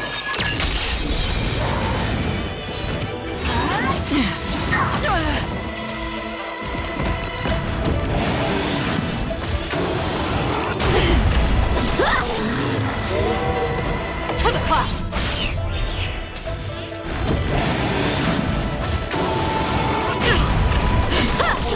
How's this take? Bullets! From the bow! Through clouds! Gale Force! Swords descend!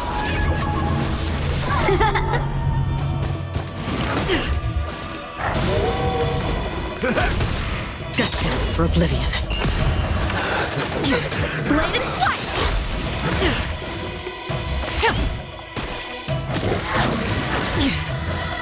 Descend to earth! Time to mix things up! Still waters of oblivion. Strike with heart! I weep for the departed. It too shall fall. Descend to earth! See? I won! Your technique was all over the place, and you relied too much on speed. Is this really all the Cloud Knights of the Luofu can muster?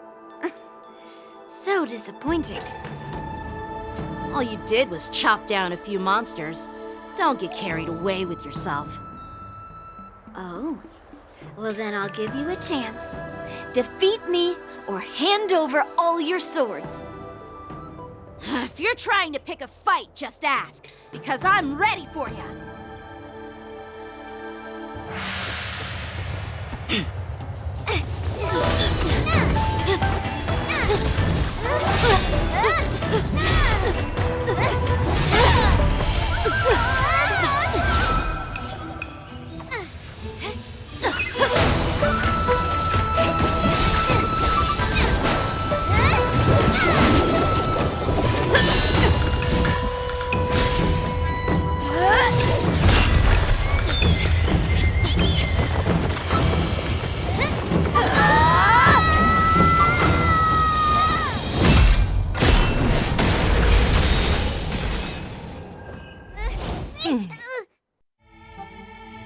Well fought, my young friends.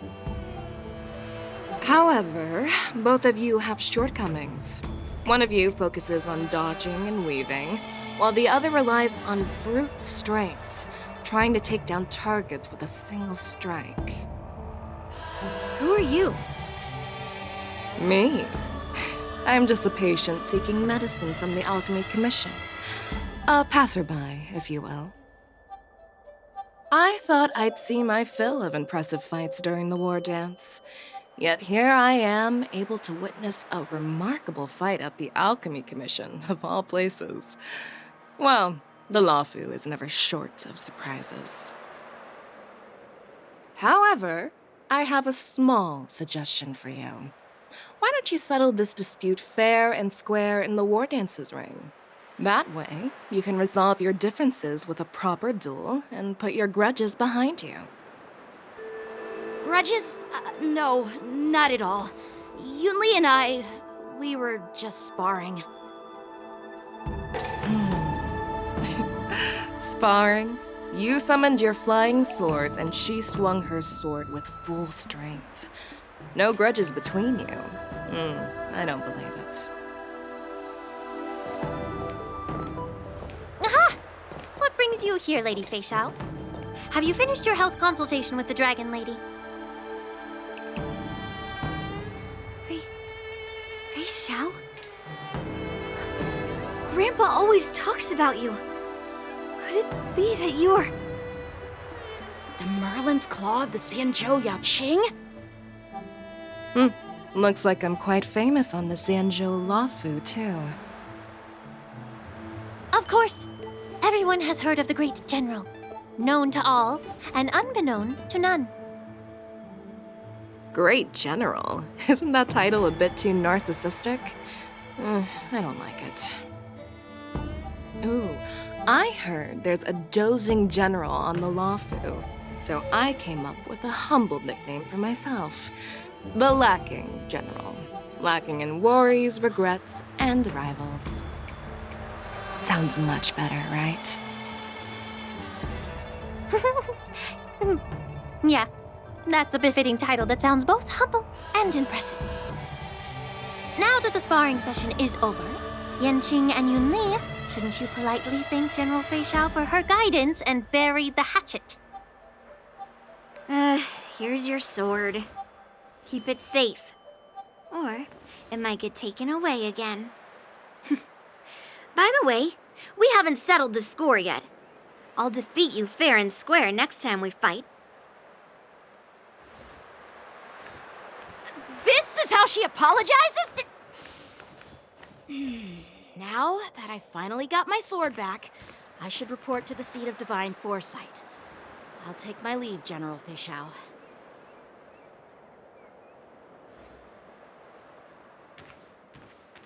Oh, by the way, Miss Linksha, if you've got some free time, I'd like to invite you to the seat of divine foresight for a chat with General Jingyuan. I think there's more to those personal grudges you mentioned earlier.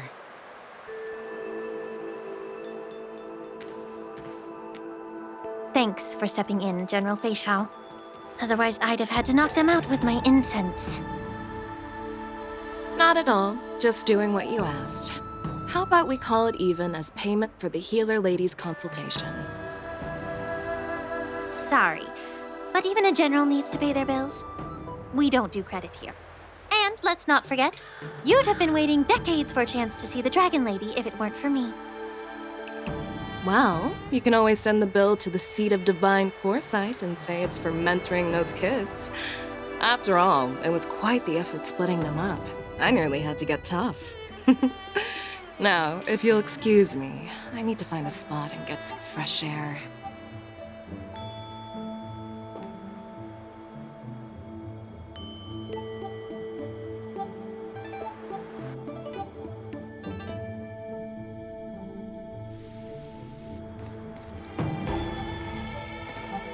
Back already? You've met with Jing Yuan and wandered around for a few hours. So, what do you think? It appears that the Divine Foresight is using this war dance as a show of strength to convince everyone that the Luofu is prospering after the Ambrosial Arbor crisis. But... I know you're going to say but, right? But the influx of people attending the war dance is like a breeding ground for disorder and rumors. One wrong move, and the Luofu could be in a world of chaos. The Cloud Knights on the streets remain vigilant, so at the very least, General Jing Yuan is aware of this. As for other matters, I'm unable to say. I'd prefer to be excused from future meetings with generals. I'm just a military healer. And now all of a sudden I'm thrust onto the center stage having cordial chats with two generals? My work doesn't lend itself to being in the limelight either. Just stop whining. At least you're in one piece, right? Before getting in touch with General Jing Yuan, I wanted to put aside my assumptions and see his momentum. That includes the overall bearing of the Cloud Knights on the street, what people are saying, and how those close to him behave. The might of an army dwells not within its pawns, but within the force of its collective momentum. Recognizing this fact reveals the true measure of power. Thanks for enlightening me, General. A perfectly clear statement turned confusing thanks to your translation. You've made me lose where I was now. Anyway, this is how I operate in battle, so you might as well get used to it. Are you treating General Jing Yuan as your enemy? The longest-serving general of the Xianzhou Luofu. Do you think he'd have only a few enemies? By the way, General, you met the healer lady, yes? Could you show me the medicine she prescribed you? Well, the healer lady couldn't do anything about my condition. She just told me to enjoy some tasty food. So not even the famed healer lady could help? Don't worry. I'll fulfill my promise and find a way to cure you. Actually, I've found some leads. Well, life and death, Jiao Chou. It's all predetermined.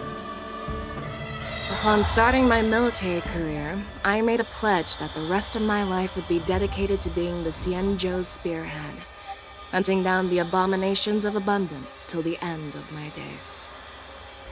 As long as I can fulfill that deep-seated desire, I don't care how long I live. You asked if I view General Jing Yuan as my enemy. No. My real enemy has always been myself.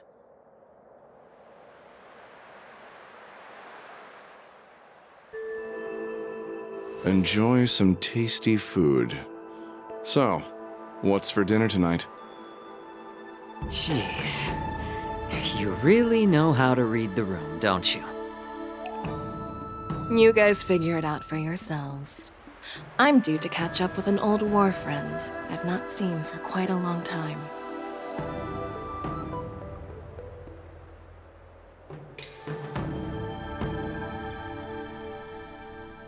Hey! Was that the Yaoqing general who just dropped in out of nowhere? Oh, she's so awesome. I mean, when Yunli swung that massive sword, she just casually blocked her attack with ease. And mine too. Yeah. But to go up against Yunli is quite impressive, you know?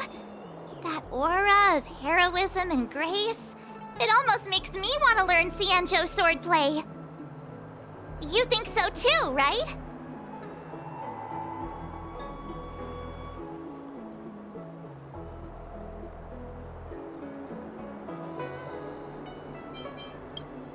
Can't you put a little more enthusiasm into it? Thanks for the kind words, Miss March. The war dance is coming up, and I've been chosen to represent the Cloud Knights in the ceremony. I've had my fair share of defeats lately, and even though I know there are always more skilled sword masters out there, seeing General Fei Xiao's skills today has made me feel a bit uneasy again. Don't underestimate yourself. After all, generals won't fight in the ring during the war dance. Just remember the state of mind you had when you single-handedly took on me and Blade, putting life and death aside. With that mindset, you can prevail against most challengers. I see. Thanks for the advice, Master Danheng. By the way, now that today's events are over, General Jing Yuan wants to invite all of you to the Seat of Divine Foresight. He has something important to discuss. I bet it's about how to deal with the generals from the Yaoqing and the Juming. I really don't want to get caught up in grown-up games so soon. I just hope Generals Fei Xiao and Huaiyan can see the truth. We don't need any more chaos on the Luofu before the war dance.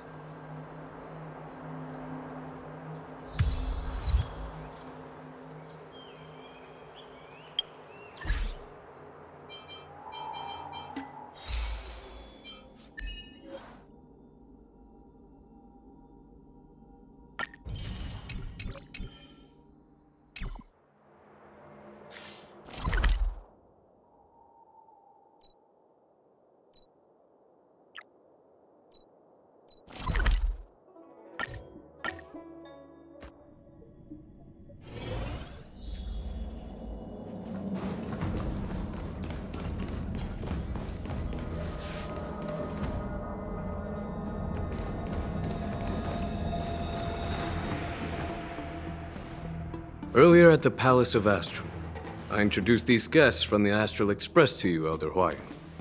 But with all the people around, we only exchanged pleasantries. Now, I'd like to officially introduce them to you.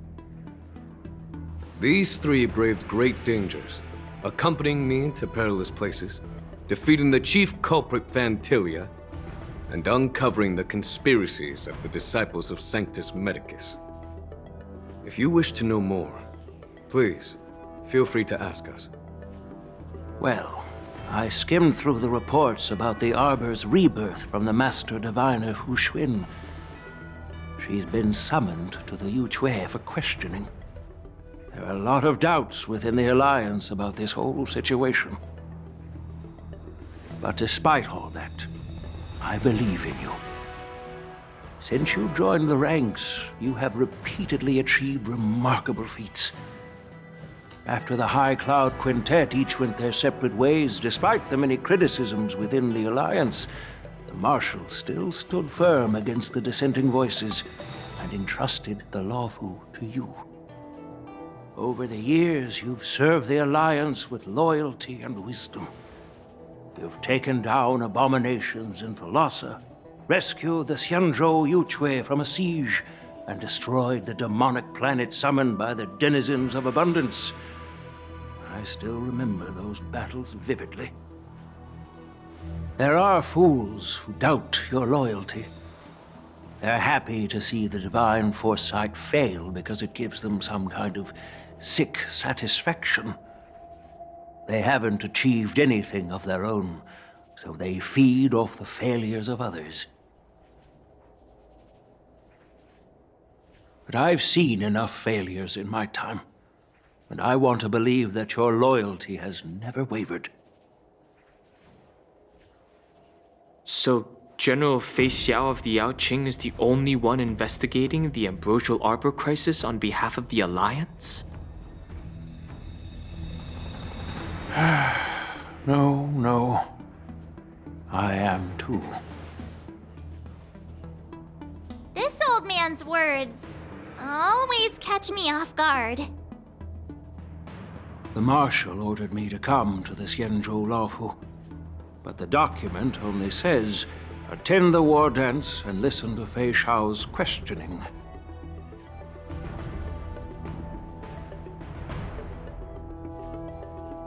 No need for that. You're all important witnesses. The Marshal is well aware of Jing Yuan's purpose in holding the ceremony, and understands the situation he is facing. She mentioned it because she believes both issues are important. Thanks for your kindness and sincerity, Elder Huayan.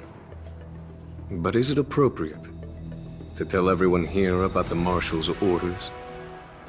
By introducing the Express's witnesses to me alone, aren't you aiming to discern the intentions behind both my actions and Fei Xiao's? And whether there's any discord between us? Well, since I'm being open and honest with you, I encourage you young folk to do the same. As for the Ambrosial Arbor crisis, all I need to do is listen. General Fei Xiao will be the one asking the questions. To be honest, I'm more concerned about the timely start of the war dance. Oh, by the way, I've prepared a gift for the war dance.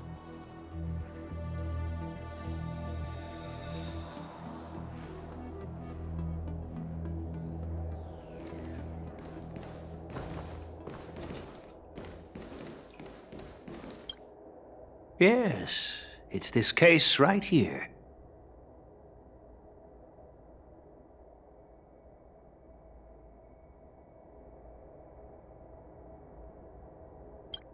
There will be numerous contests and celebrations during the war dance, and the main event will be the Ringmaster's Challenge. The host will dispatch a skilled warrior to take on challengers from all over the cosmos, showcasing the excellent martial arts of the Xianzhou Luofu. When you mentioned that the Astral Express would be attending the ceremony, I thought the High Elder of the Luofu would be the Ringmaster. You humor me, Elder Huayan. The healer lady is just a young lady who knows nothing about martial arts. How can I assign her as the ringmaster? I'm no match to you when it comes to joking. What's this box for? Why don't you open it, General Huayan? This sword case is intended for the War Dance's award. It's empty now. But in a few days, a precious sword will be delivered and stored inside. I don't mean to boast about our skills, but this sword represents the pinnacle of the Zhuming's craftsmanship. It has a legendary history, full of heroic tales from foreign lands, tales that are too detailed to be summarized in just a few words. Since the delegation delivering the sword hasn't arrived yet, I'll just leave the case here for now. I've been wondering who would be worthy of such a sword. And then it hit me. I can award it to the champion of the Ringmaster's Challenge. The ceremony's champion is sure to be a perfect match for the sword. Moreover, I hear that Yanqing is an excellent swordmaster, and that he will be representing the Luofu as the Ringmaster. So it seems like a perfect gift for him. Thank you for your generosity, Elder Huayan. If you want to give me a sword, just say the word, Grandpa. No need to beat around the bush. You've got confidence, my girl, but I don't think you can best Yanqing. I know you're all about swords, Miss Yunli. It's just a shame that it's the sword that ultimately chooses its rightful master. Yeah, and even if someone gets their hands on such a precious sword, it'll probably end up in someone else's. The outcome of our duel at the Alchemy Commission is still up in the air. Since you're interested, why don't you represent the Xianzhou Juming and challenge me in the ring? That's exactly what I had in mind. Nobody knows who's gonna come out on top. It could be me, could be someone else. It'll probably be me. But whatever happens, it won't be him.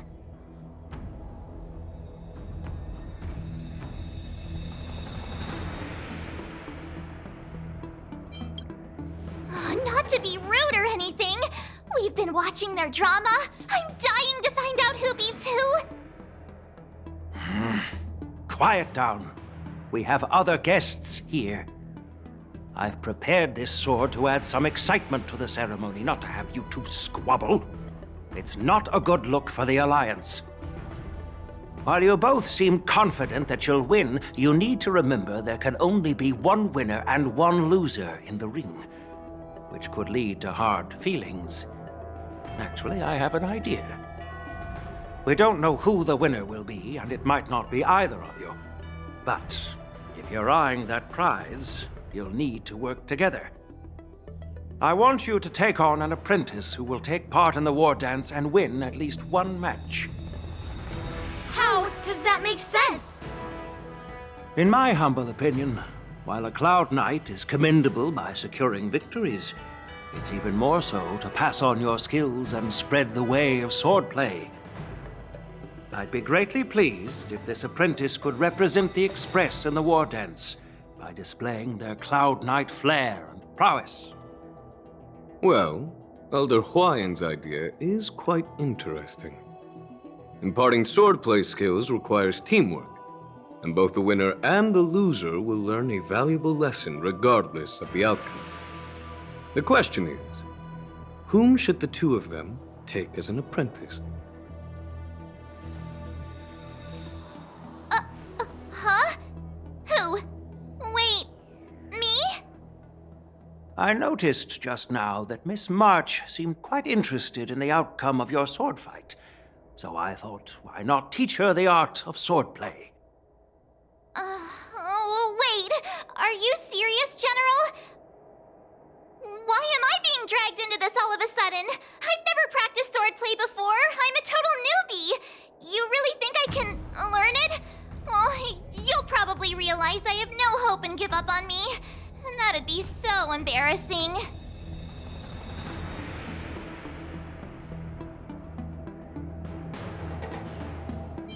Isn't this a perfect chance for you?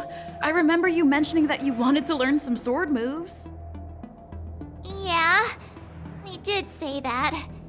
But this is all happening so quickly, don't you think?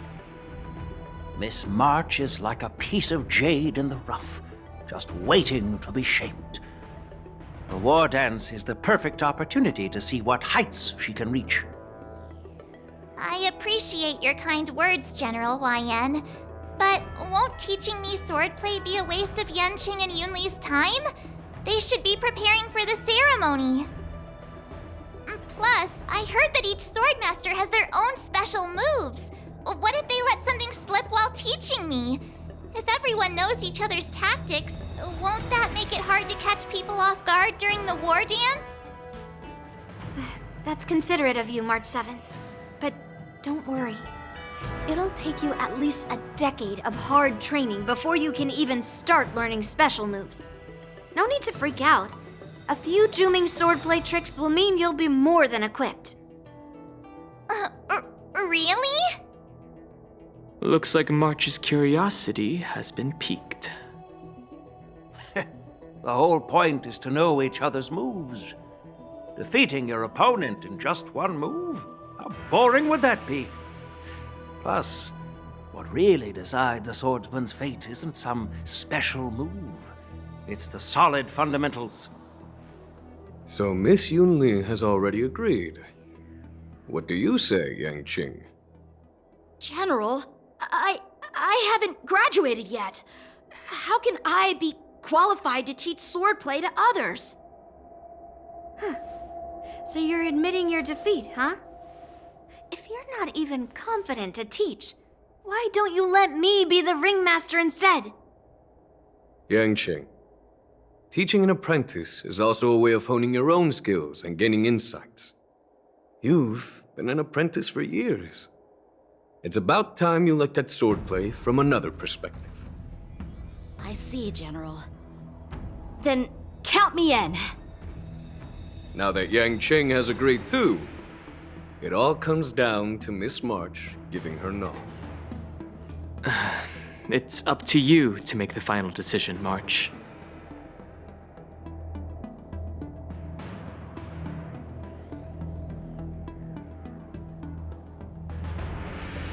At least that way, I won't have to worry about you accidentally shooting me in the butt all the time. Hey, I've never missed my target. Then I'm on board. Thank you for your kindness, General Huayan. Great! Starting tomorrow, Yangqing and Yunli will teach you the basics of the Cloud Knight's swordplay. Yunli and I will head out and purchase some sword practice equipment for Miss March. Think of it as a little initiation gift. You're too kind. Oh, wait, you're giving me a gift? Shouldn't it be the other way around?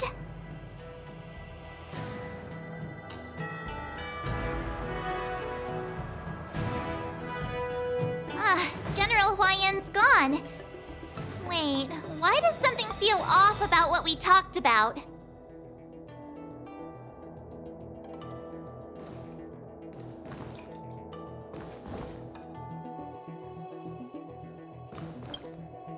I think we strayed off topic. How did things even get to this point? Yeah, I brought you here because the General said he had some important matters to discuss. But how in the world did Yunli and I suddenly become Miss March's swordplay mentors? Because General Huayan wants us to stick around on the Luofu for some time. But from his point of view, we're no different from all the other tourists who may leave at any time. Since the crew's actions were mentioned in the Luofu's operations log were given to the Alliance, he probably wants to see firsthand if we're as capable as the report claims, or if we're just some made-up excuse to save face. And he wants to see it for himself during the war dance, which is why he even dragged Yunli into this. What began as a simple contest between two sword masters has now evolved into you two collaborating to mentor March. Elder Huayan is still that tricky general who likes to give everyone a headache. My apologies. Truth be told, I invited all of you to the ceremony because I wished for you to act as my witnesses. I apologize for not disclosing this information earlier.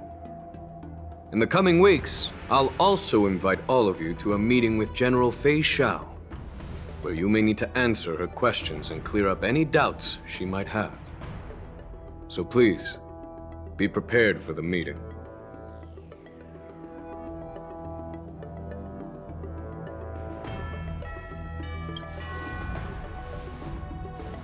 Don't worry, General. No matter what happens, I'm prepared to stay here as the Express's witness and answer any questions. Thank you, everyone. General, I know there isn't much I can do to share your burden, but... As the Luofu Ringmaster, I won't let anyone defeat me in the war dance. I know.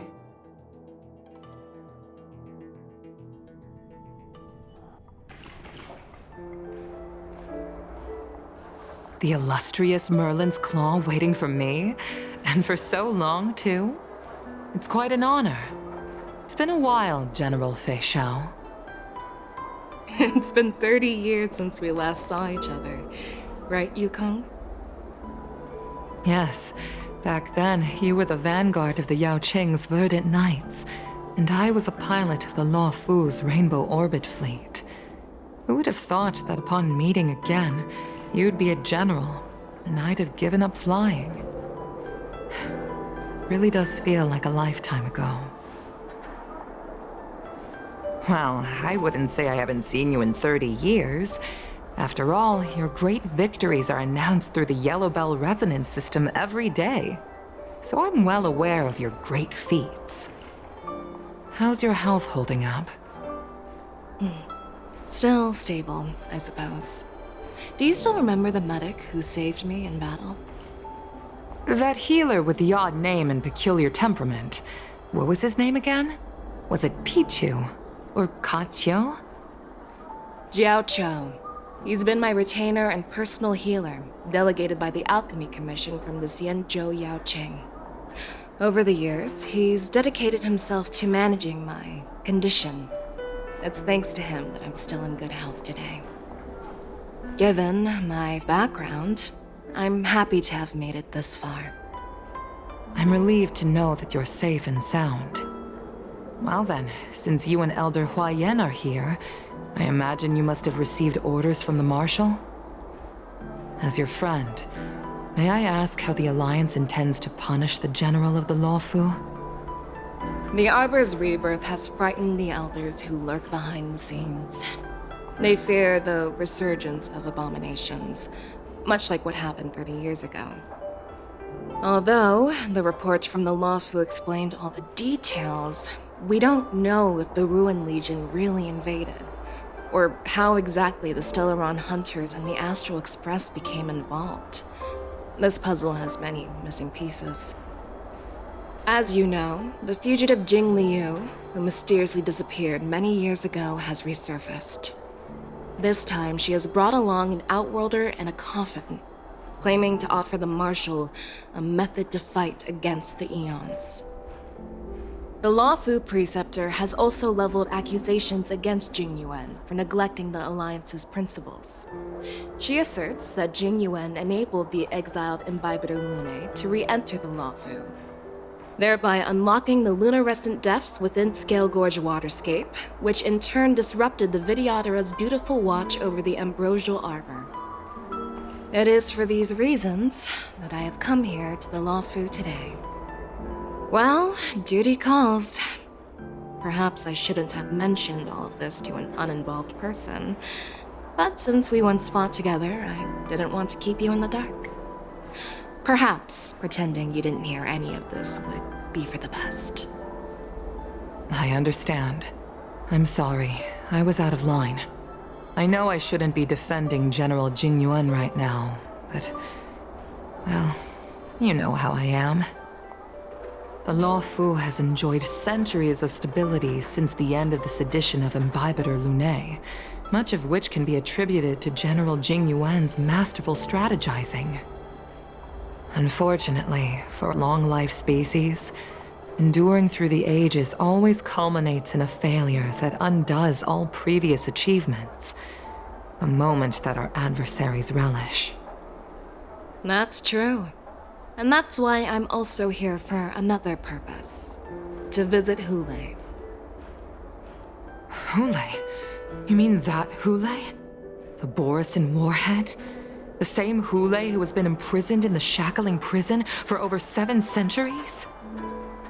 The nemesis of the Foxians who will never be forgiven and shall be imprisoned until the end of the cosmos.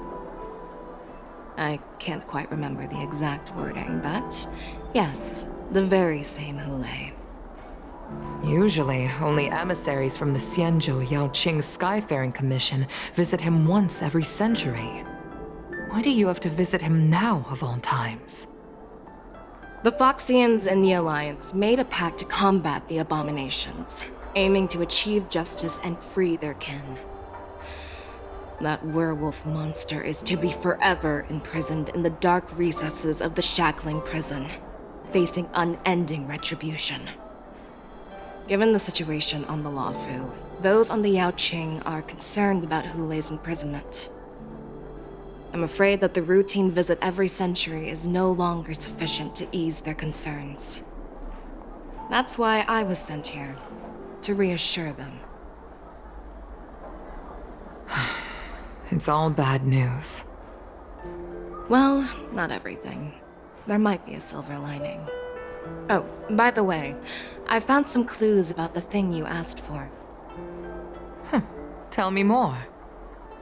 The Verdant Knights followed the route you mentioned and discovered the wreckage of the Whistling Flame ship. Unfortunately, there were no survivors and no cargo. However, someone had already been on the scene before we arrived. Our people? Or someone from the IPC? No, neither. Yukong, have you heard of a person named Ron May?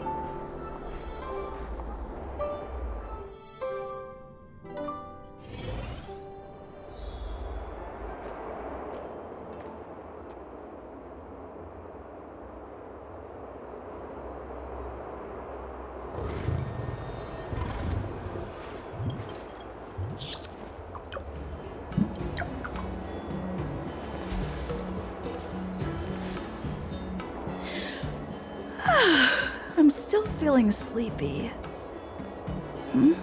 Did I oversleep? Where did March and Don Hung go?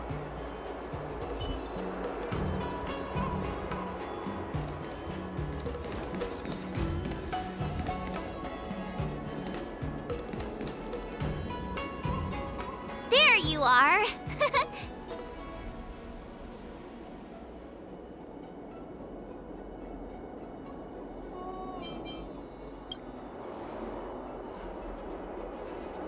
It's an honor to learn from you, Master Yanqing.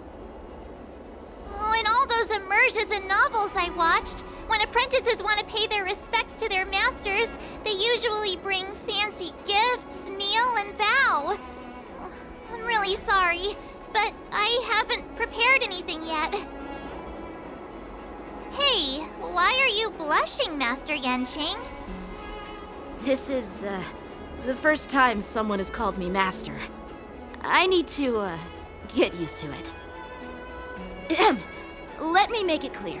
Swordplay training is about improving your body, mind, and strength. It's not a casual game you can master overnight. I promised General Huoyan that I'd teach you Cloud Knight swordplay, so you can participate in the war dance and defeat at least one opponent. I'll do my best, but if you break your master's rules... Fine. A promise is a promise. Since I promised to study hard, I'll do my best starting today. Great! That's the spirit. March is in your hands now, Yanqing. Don't be too easy on her. Don Hung, do you even have a heart? Did you lose it somewhere? By the way, where's Yunli? I've found a quiet spot in the back garden of the Palace of Astrum for our first lesson together.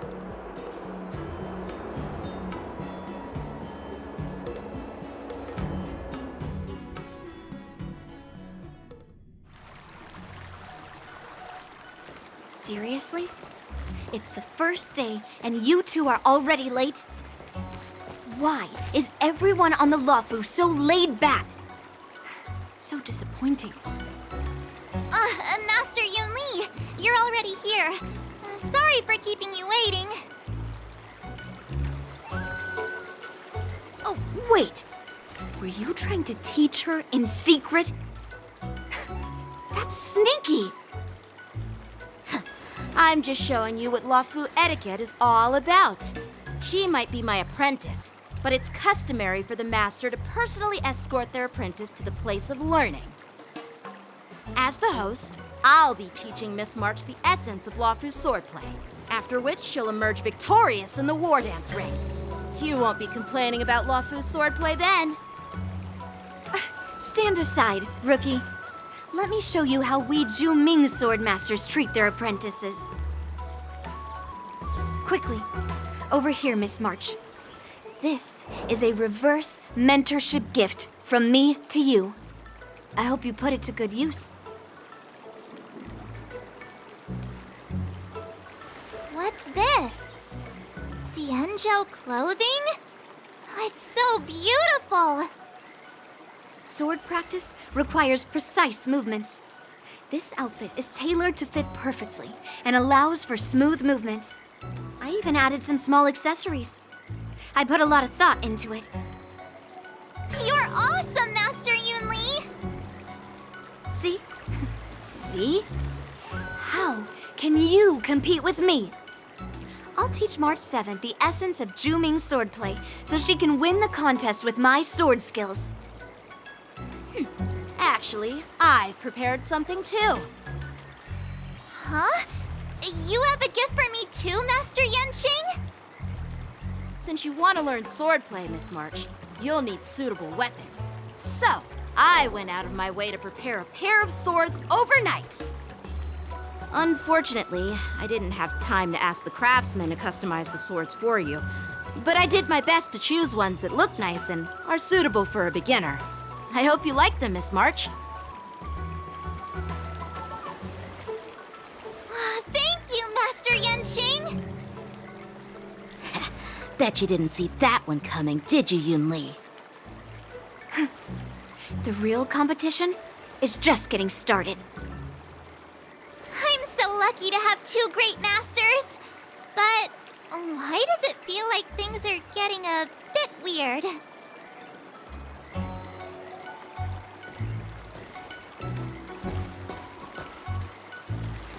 So what do you think, Masters? Does this outfit suit me? Perfect. I chose it carefully. It's perfect for beautiful young swordswomen like you and me. All right, let's get started with the training. The person next to me is a Cloud Knight instructor I've brought in. For your first lesson, try exchanging a couple of moves with him. Wait. We're having actual combat training for the first lesson? Isn't that a bit too intense? Well, I heard you have some experience with archery and martial arts. The first thing we're going to do is see just how strong your fundamentals are. Come on, step forward and strike with the sword in the most natural way you can think of. It's important for us to grasp your natural movements so we can decide where to start and what you need to learn. If you're ready, let's begin. Okay.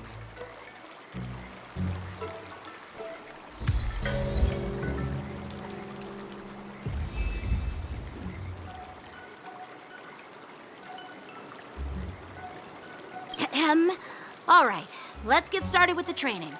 The person next to me is a Cloud Knight instructor I've brought in. For your first lesson, try exchanging a couple of moves with him.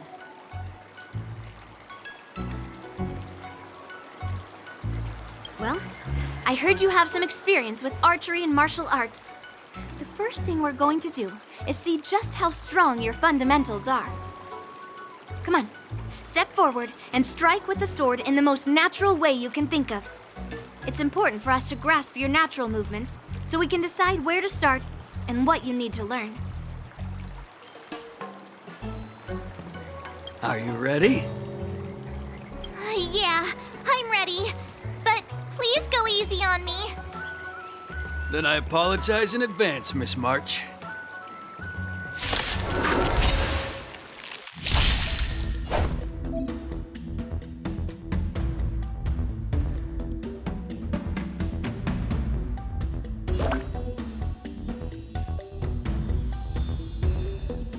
Please have some tea. Pay close attention, Miss March. Luofu swordplay is all about being swift and agile in your movements.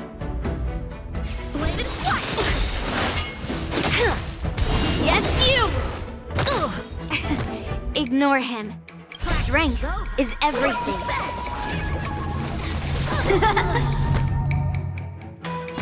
Slap! Again. Right on time. Like this? Well done! Time for swordplay. Strike with heart.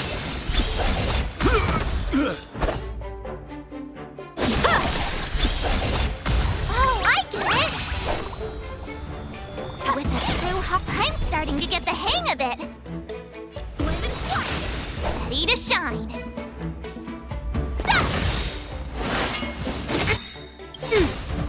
Yes, you! Time to show you what I can. Azure Dragon, White Tiger, less cards, Wasp, death! What are you mumbling about? Isn't this, sword technique? Shouldn't I be saying something cool? Mountains fall! Yes, you! Right on time. How many can you block? Descend to earth! Practice is over. Swords descend!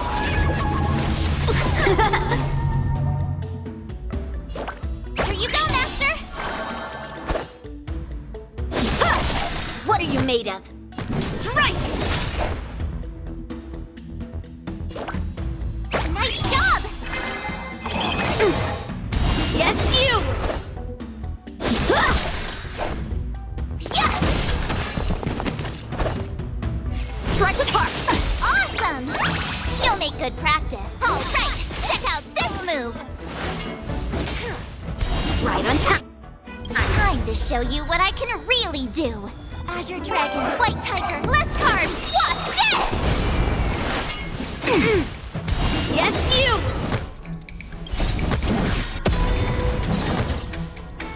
Slap! Time for swordplay! Bladed flight! Severing mountains!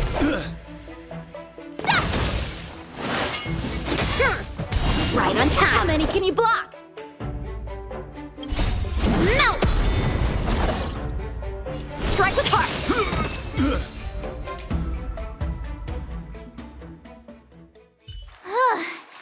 I didn't expect the first lesson to be so intense. Miss March has quick hands and a flexible body. She's a perfect fit for practicing Luofu swordplay. However, she lacks strength, and her strikes were a bit unfocused. But don't worry, that's totally normal for beginners. Once she starts practicing Juming swordplay, she'll make heaps of progress. Given the situation, I believe Miss March should start by working on her strength. Seriously, do you actually know anything about swordplay, or what? I could ask you the same thing. Dual swords require agility. So what's more important than footwork? Instead of focusing on her strengths, we should address her weaknesses. The drawback of wielding two swords is not generating enough force. What good is being quick on your feet if you don't have strength? It's not like we're dancing here. Skilled sword masters know how to play to their strengths and work on their weaknesses. Start with what you're good at, then tackle your weaknesses. That's the right way to learn. You're quite the theorist, huh? Theorist? You claim to be able to talk to swords. So what does that make you? A lunatic? Hey, it's only my first lesson, and you're already arguing. Come on, calm down, Masters. I'll have to improve both my footwork and strength anyway, so it doesn't matter which one comes first. But it does matter. Just listen to me, March 7th. Aww.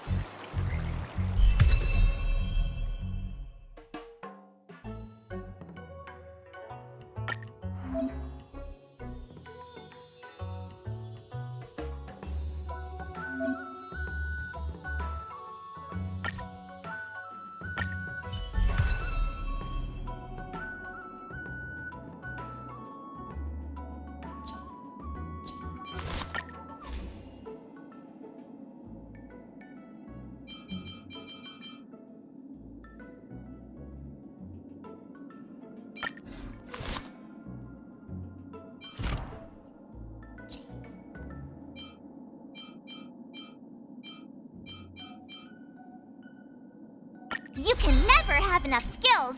Let's train some more!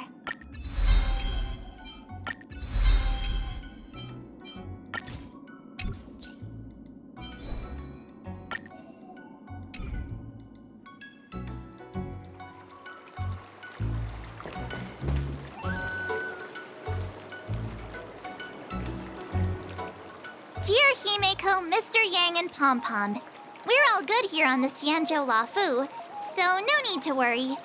By the way, how's your trip going? As for me, I've somehow become the apprentice to 2 Cloud Knight sword masters, and I've been honing my sword skills with their guidance. One of them is Yanqing, the boy we've all met before. The other is Yunli, the granddaughter of General Hua Yan from the Xianzhou Juming. Both masters are super strict, giving me a real taste of how hard sword training can be. I tried to drag her into this, but she refused. Then I tried to rope Dan Heng in, but Master Yanqing wouldn't have it.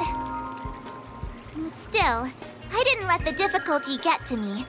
In just a few weeks, my sword skills have improved a lot. Both my masters think I have unique talents in swordplay, and are literally fighting each other to teach me their skills. Thanks to their guidance, I've actually made some progress. When I get back to the Express, I'll definitely show off my skills and impress you all. Looking forward to your reply. Yours, March 7th.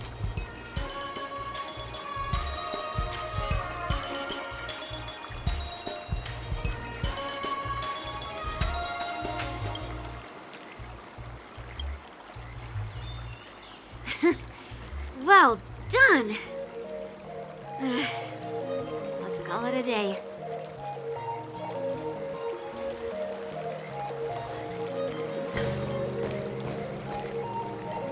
Miss March's sword skills are really coming along. She'll hold her own just fine in the war dance.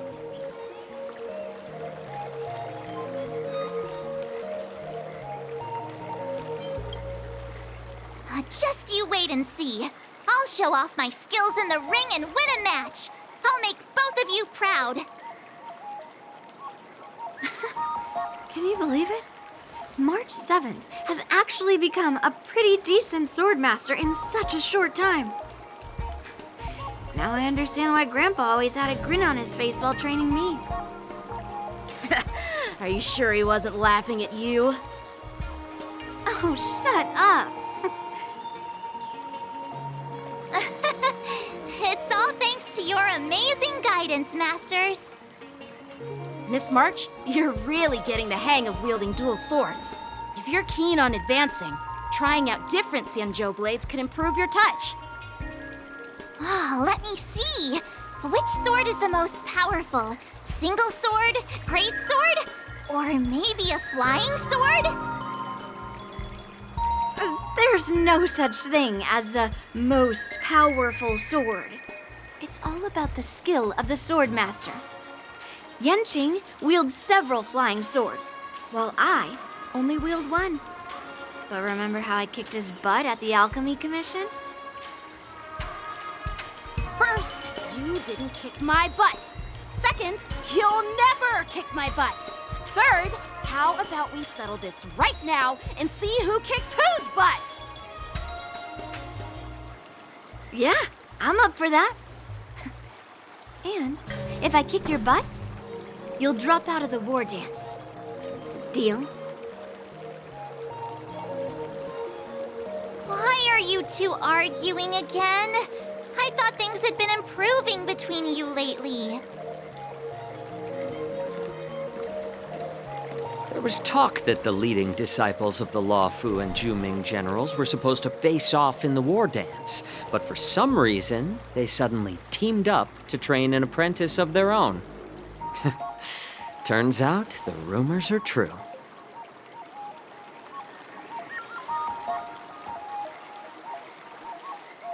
Tomorrow is the big day of the war dance. Shouldn't you two be focusing on honing your skills instead of teaching swordplay here? You're... Oh, that's right! You're the pink-haired fox from the Yaoqing!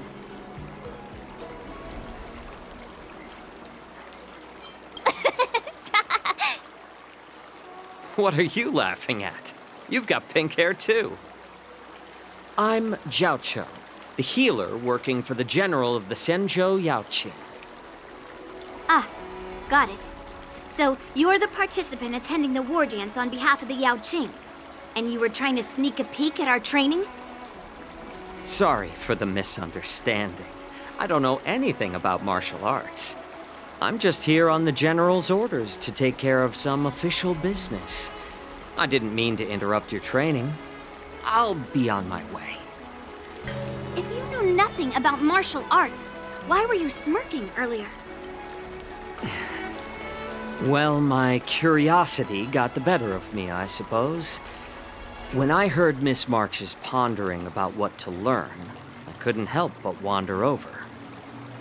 From my professional experience, cleavers, slicers, chopping knives, and carving knives are all just tools. Kind of like frying, sautéing, boiling, and deep frying in cooking. They're just ways for people to show off their skills. How you use them really depends on the ingredients you're working with.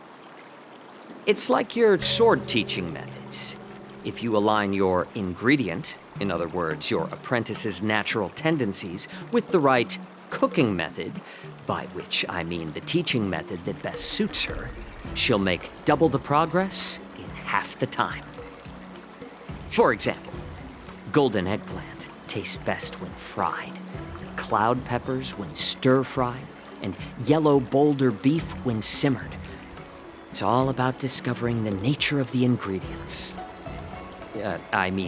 Apprentice.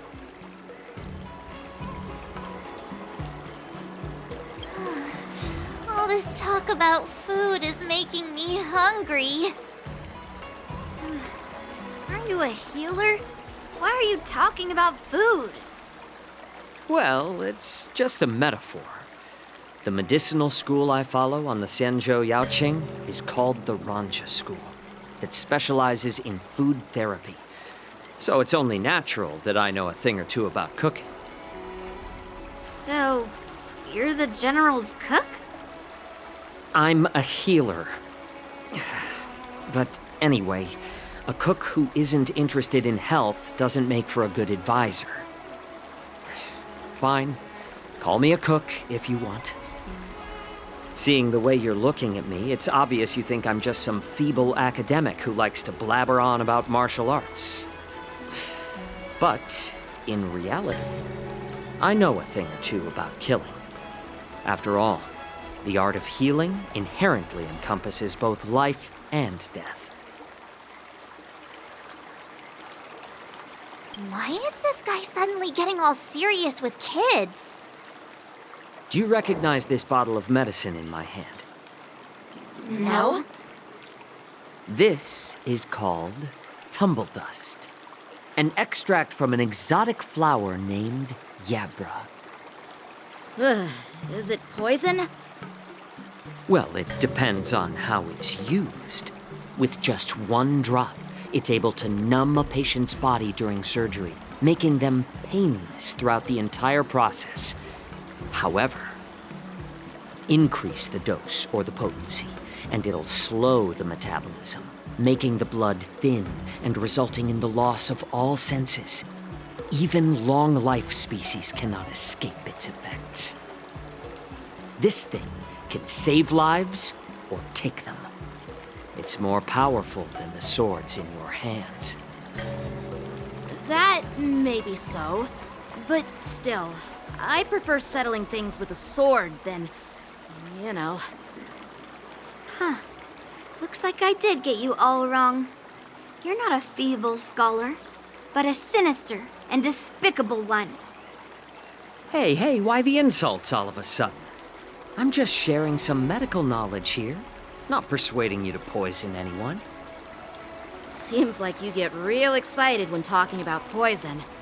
I can't tell if that's an honorable thing or sinister. Picture this. 2 individuals. The one standing is full of malice. The other lying down is honorable and righteous. How can the one who's lying down label the one standing as sinister. In the throes of combat, where life and death hinge on a singular moment, every idea fades into nothingness. The only thing that matters is staying alive. Surviving the battlefield reshapes all notions of worth, be it integrity or treachery.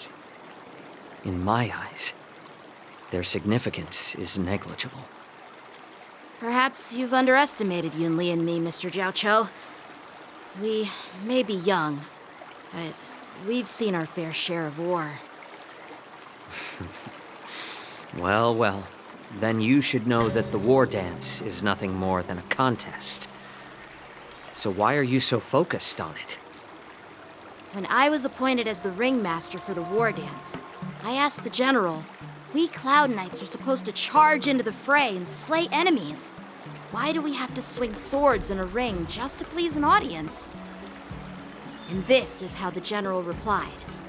To unsheath your sword in a ring is no different than on the battlefield, as your sword reveals the might of all Cloud Knights. The war dance is the perfect chance to showcase martial virtue and forge alliances from all over the cosmos. When we unsheath the sword without drawing blood, we not only display our might, but also the martial virtue of the Cloud Knights. That's quite an insightful statement, Yunli. Well, my apologies for being so short-sighted. I've been on the Luofu for quite some time, but I haven't had the chance to see the ceremony venue for myself yet. Hearing you speak so highly of it has piqued my curiosity. Would you mind showing me around? You want to see the Sky Splitter ship where the war dance will be held? Let's go! I bet Yunli and Miss March haven't seen it either, right? Well then, I'll give you all a tour.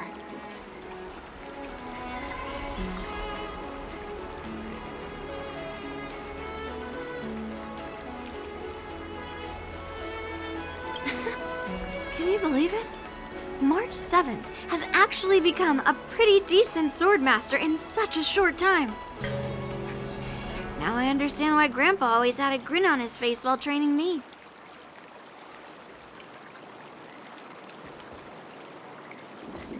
Let's go. I'll give you a tour of the Sky Splitter.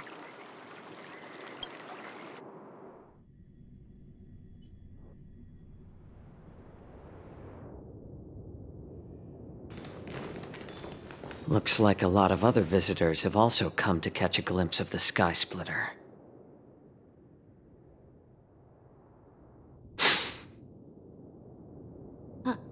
What's up, Mr. Jiaoqiu?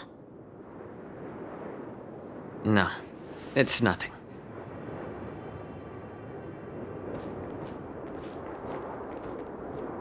Do you see that airship in the distance? That's the Sky Splitter, the venue for the war dance ceremony. It doesn't look all that impressive from this distance. The Sky Splitter is actually a decommissioned Luofu military vessel. People aren't allowed on board until the war dance officially commences. Tomorrow, when the bell rings and the ceremonial cannons roar, I'll be there representing the Cloud Knights of the Xianzhou Luofu, standing in the ring, ready to take on challengers from all over the cosmos. Since I was a kid, I've been training in swordplay and the art of war under the general. Every day, I'd swing my sword 10,000 times, and then thrust it 10,000 times, repeating the process over and over. I understand that I'm not like other kids. I never envied the toys and freedom they all had. I never found sword practice boring or hard. Even in the thick of battle, facing down savage abominations, I never felt scared. Each day, I could feel myself getting stronger and stronger, and I racked up countless victories. It's the best feeling in the world. But then, I faced a really tough opponent. and just one slash shattered my confidence into 1,000 pieces. That's when I felt true fear for the first time. Maybe that's what Mr. Jiao Cho meant by life and death hinge on a singular moment. Every idea fades into nothingness. After that, I had to pick up the pieces and try to put myself back together. But no matter how hard I tried, I couldn't seem to find my old happy self again. I often ask myself, why do I wield my sword? If defeat is inevitable, why do I continue to fight? Is it to reclaim the joy of victory? To meet the General's expectations? Or to secure my honor among the Cloud Knights? While the General could teach me the art of swordplay, he couldn't teach me why I should keep on going. He said the reason must come from within myself. I've been struggling to find that reason. But after talking with you, Mr. Jiao Cho, I think I already have that reason in mind. As a member of the Cloud Knights and the General's apprentice, I've had a weight on my shoulders. And I know there's still more to shoulder. But when I wield my sword, it feels like I'm letting go of everything. I love the feeling of giving it my all, facing any obstacle in front of me, pressing forward. That's why I wield my sword. Oh, Yanqing. So young, yet so grown up. By the way, how old are you exactly? Age doesn't really matter. All swordmasters will understand how I feel. I get it. Looks like all the kids on the Luofu live tough lives. So, how about you, Miss Yunli? It's not polite to ask a girl her age, no matter which Xianzhou ship you're on. I'm not asking your age. I'm asking if you have a dream like Yanqing has. You don't talk like a cook. You sound more like a TV host or something. Need I repeat myself again? I'm a healer. Well, I don't have a dream like Yanqing does. The only reason I'm participating in the Ringmaster's Challenge is because I made a promise to my grandfather that I'd win the precious sword he's contributed to the war dance. Sounds like that mind of yours is just filled with swords. I bet you've got nothing better on your mind. My father was a craftsman on the Xianzhou Juming. Because of his foolishness, many innocent people fell victim to the cursed swords he forged. Since I was a kid, it's been clear to me that not everyone deserves to have a weapon in their hands. Giving them a sword is no different than being cruel to the innocent. So, whenever I come across someone unworthy of a sword, I can't help but want to take it away from them. Given that Yanqing is the war dance ringmaster, I'm stepping up to challenge him. To ensure the precious sword doesn't fall into the hands of an unworthy master. Hey, what do you mean by an unworthy master? I see. It's not easy for kids on the Juming either.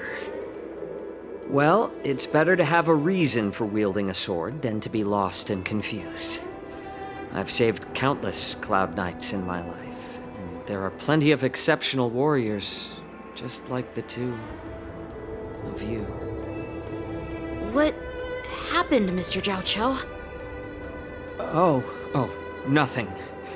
I was just reminded of some old friends and old tales. Judging from my professional perspective as a healer, both of you possess remarkable vitality, Your energies flow like raging fires and mighty gales. The upcoming fight will definitely be impressive. Well, we've seen the Sky Splitter and toured the Stargazer Navalia. I guess it's time to say goodbye for now. What?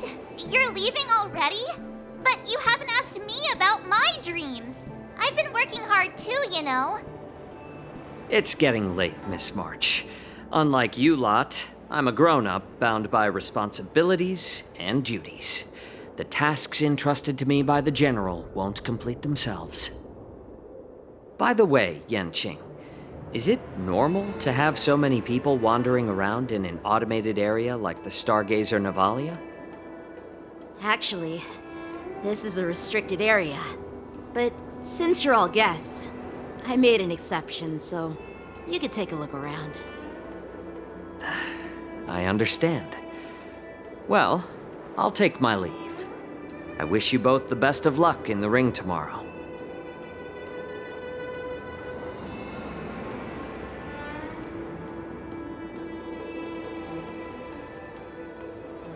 Seriously? I just spent so much time thinking about my dream that he didn't even ask me. Now that we're done with our tour of the Sky Splitter, shall we continue with our training? Why don't we take a day off? What? You want to secretly practice swordplay by yourself? Dream on. You know cramming before a fight never works out. For some reason, seeing the Sky Splitter has boosted my confidence. So, I've decided to conserve my strength for tomorrow. All right, I'll take you out of the Stargazer Navalia.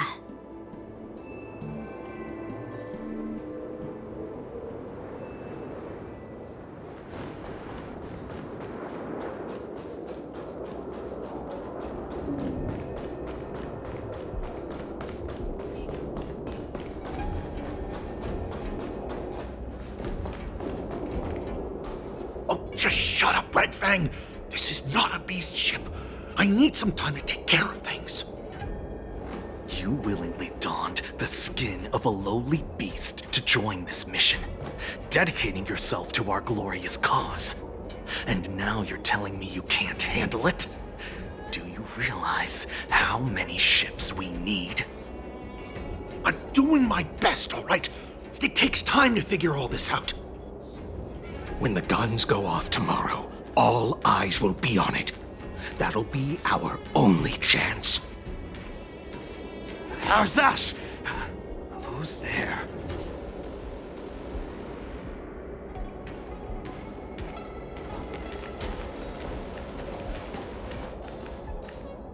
Who are you guys? An impromptu inspection. Why are there outsiders loitering in Stargazer Navalia? And a bunch of kids at that. Hey, kids, didn't your parents ever tell you to stay away from the Stargazer Navalia? I know it's an automated facility, but it doesn't mean you can just break in and do what you want.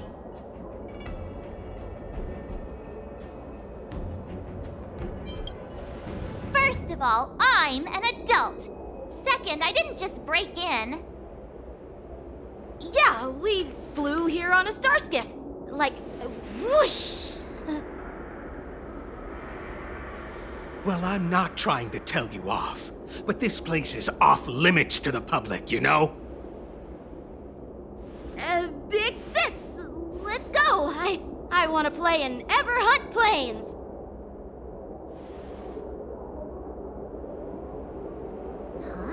Ever hunt planes? Yeah, sure. Big Sis will take you there.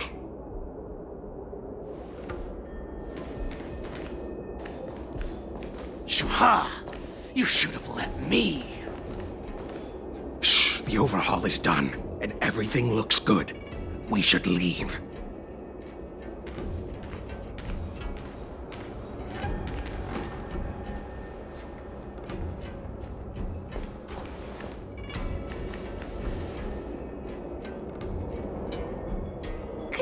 repeat what you just said, Yanqing? What did I say? Big sis, let's go. I want to play in Everon Plains.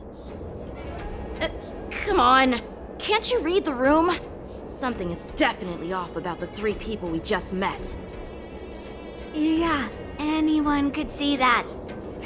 I just wanted to hear you say it again. That pink-haired fox tried to say something. I'm pretty sure he sensed something fishy. Since he's not familiar with this place, he just dropped us a hint. But you didn't seem to be paying attention at all. I knew that from the beginning.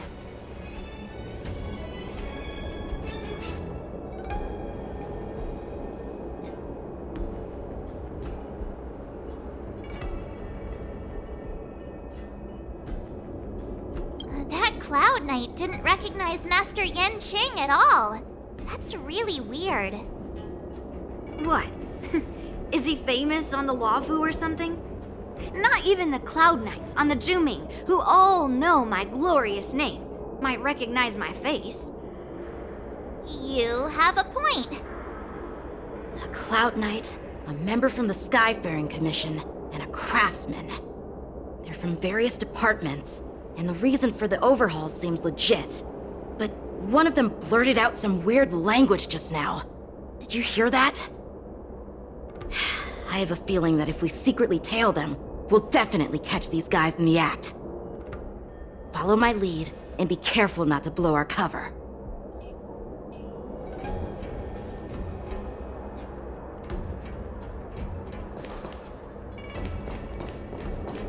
Never mind who they are. Let's just film them.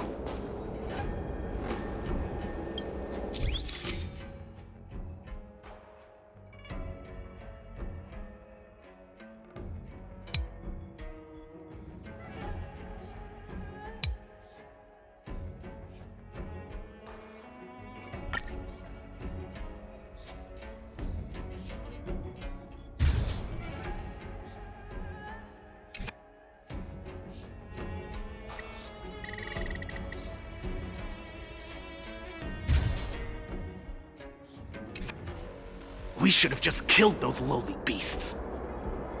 Those little brats won't take up much space. There are boxes all over this place. Just dump them into one and no one will notice. Cut the theatrics, Gulak. Even the slightest slip-up could interfere with Lord Moktok's plans. So where are we heading next? To check the freight skiffs. We've got a lot of preparations to do. Also, don't forget to take those crates with you. Weapons, supplies. We've got to be well prepared. Otherwise, we're screwed. So, are they smugglers? What exactly are they up to? I have no clue, but they seem to be moving those crates. I've got an idea. We can hide inside the crates and follow them.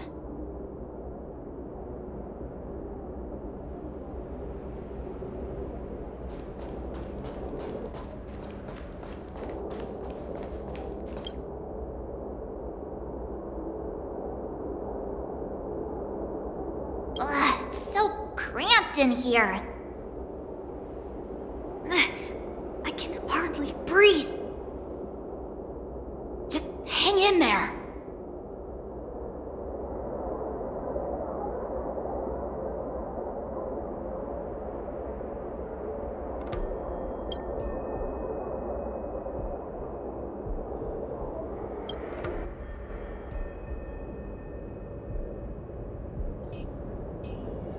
Let's just put the cargo here for now, all right? Then we'll move on to inspect the ships. Lord Moktok said that as soon as we're done, we're to board the freight skiff and leave this place.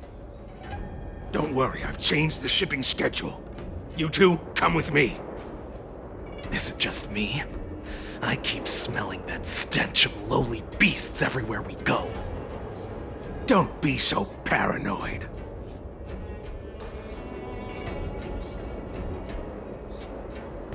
Looks like they're planning to escape on the skiffs in Stargazer Navalia. They keep talking about their plans, but where do they come from? And what do they want to do on the Xianzhou? They're definitely up to something bad. Wait, they disappeared. Let's catch up to them.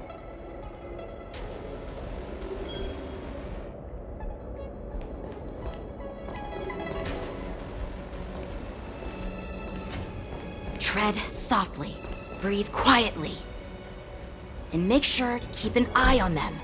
Hide out of sight as soon as there's any sign of activity.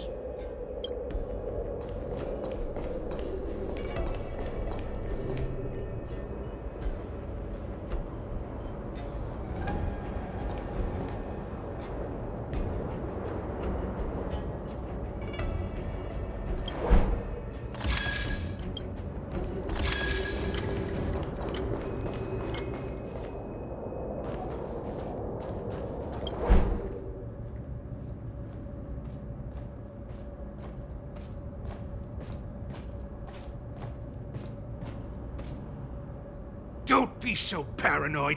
We're running out of time. Get over here! Shuhard, I'm coming!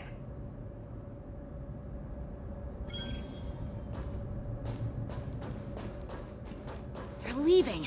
We should catch up to them. Quickly!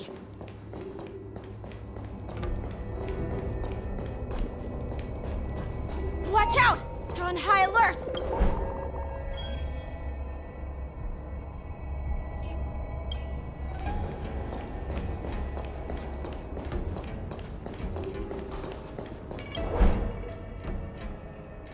What are they up to?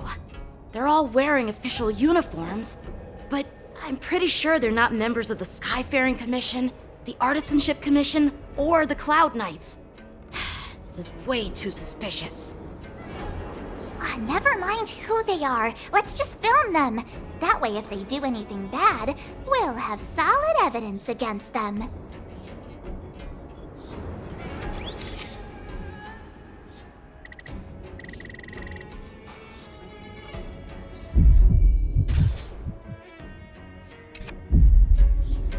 Look at this. A freight star skiff with enough room to fit at least 20 of my men. I'll let the others know and have them prepare more star skiffs.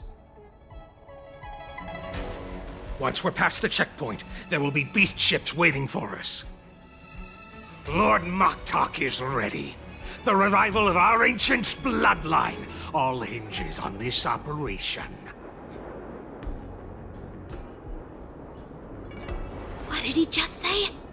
Beast ships?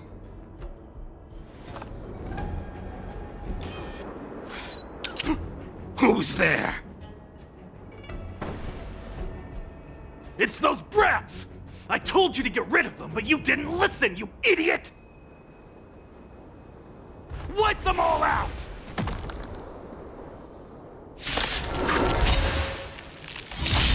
Borison? Adusa! Die, you lowly beast! Familiar.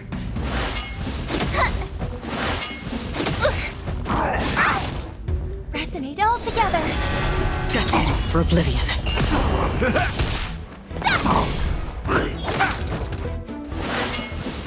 It's nothing. My friends? Indulge yourselves! I weep for the departed. It too shall fall.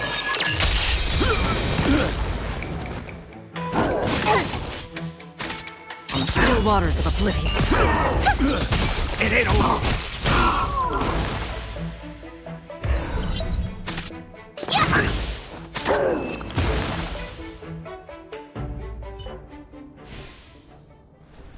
How is this possible? How did these Foxians change their appearances like that? They're not Foxians at all. They revealed their true form. They're Borison, just like the bandits I defeated on the IPC ship. Wait, that means...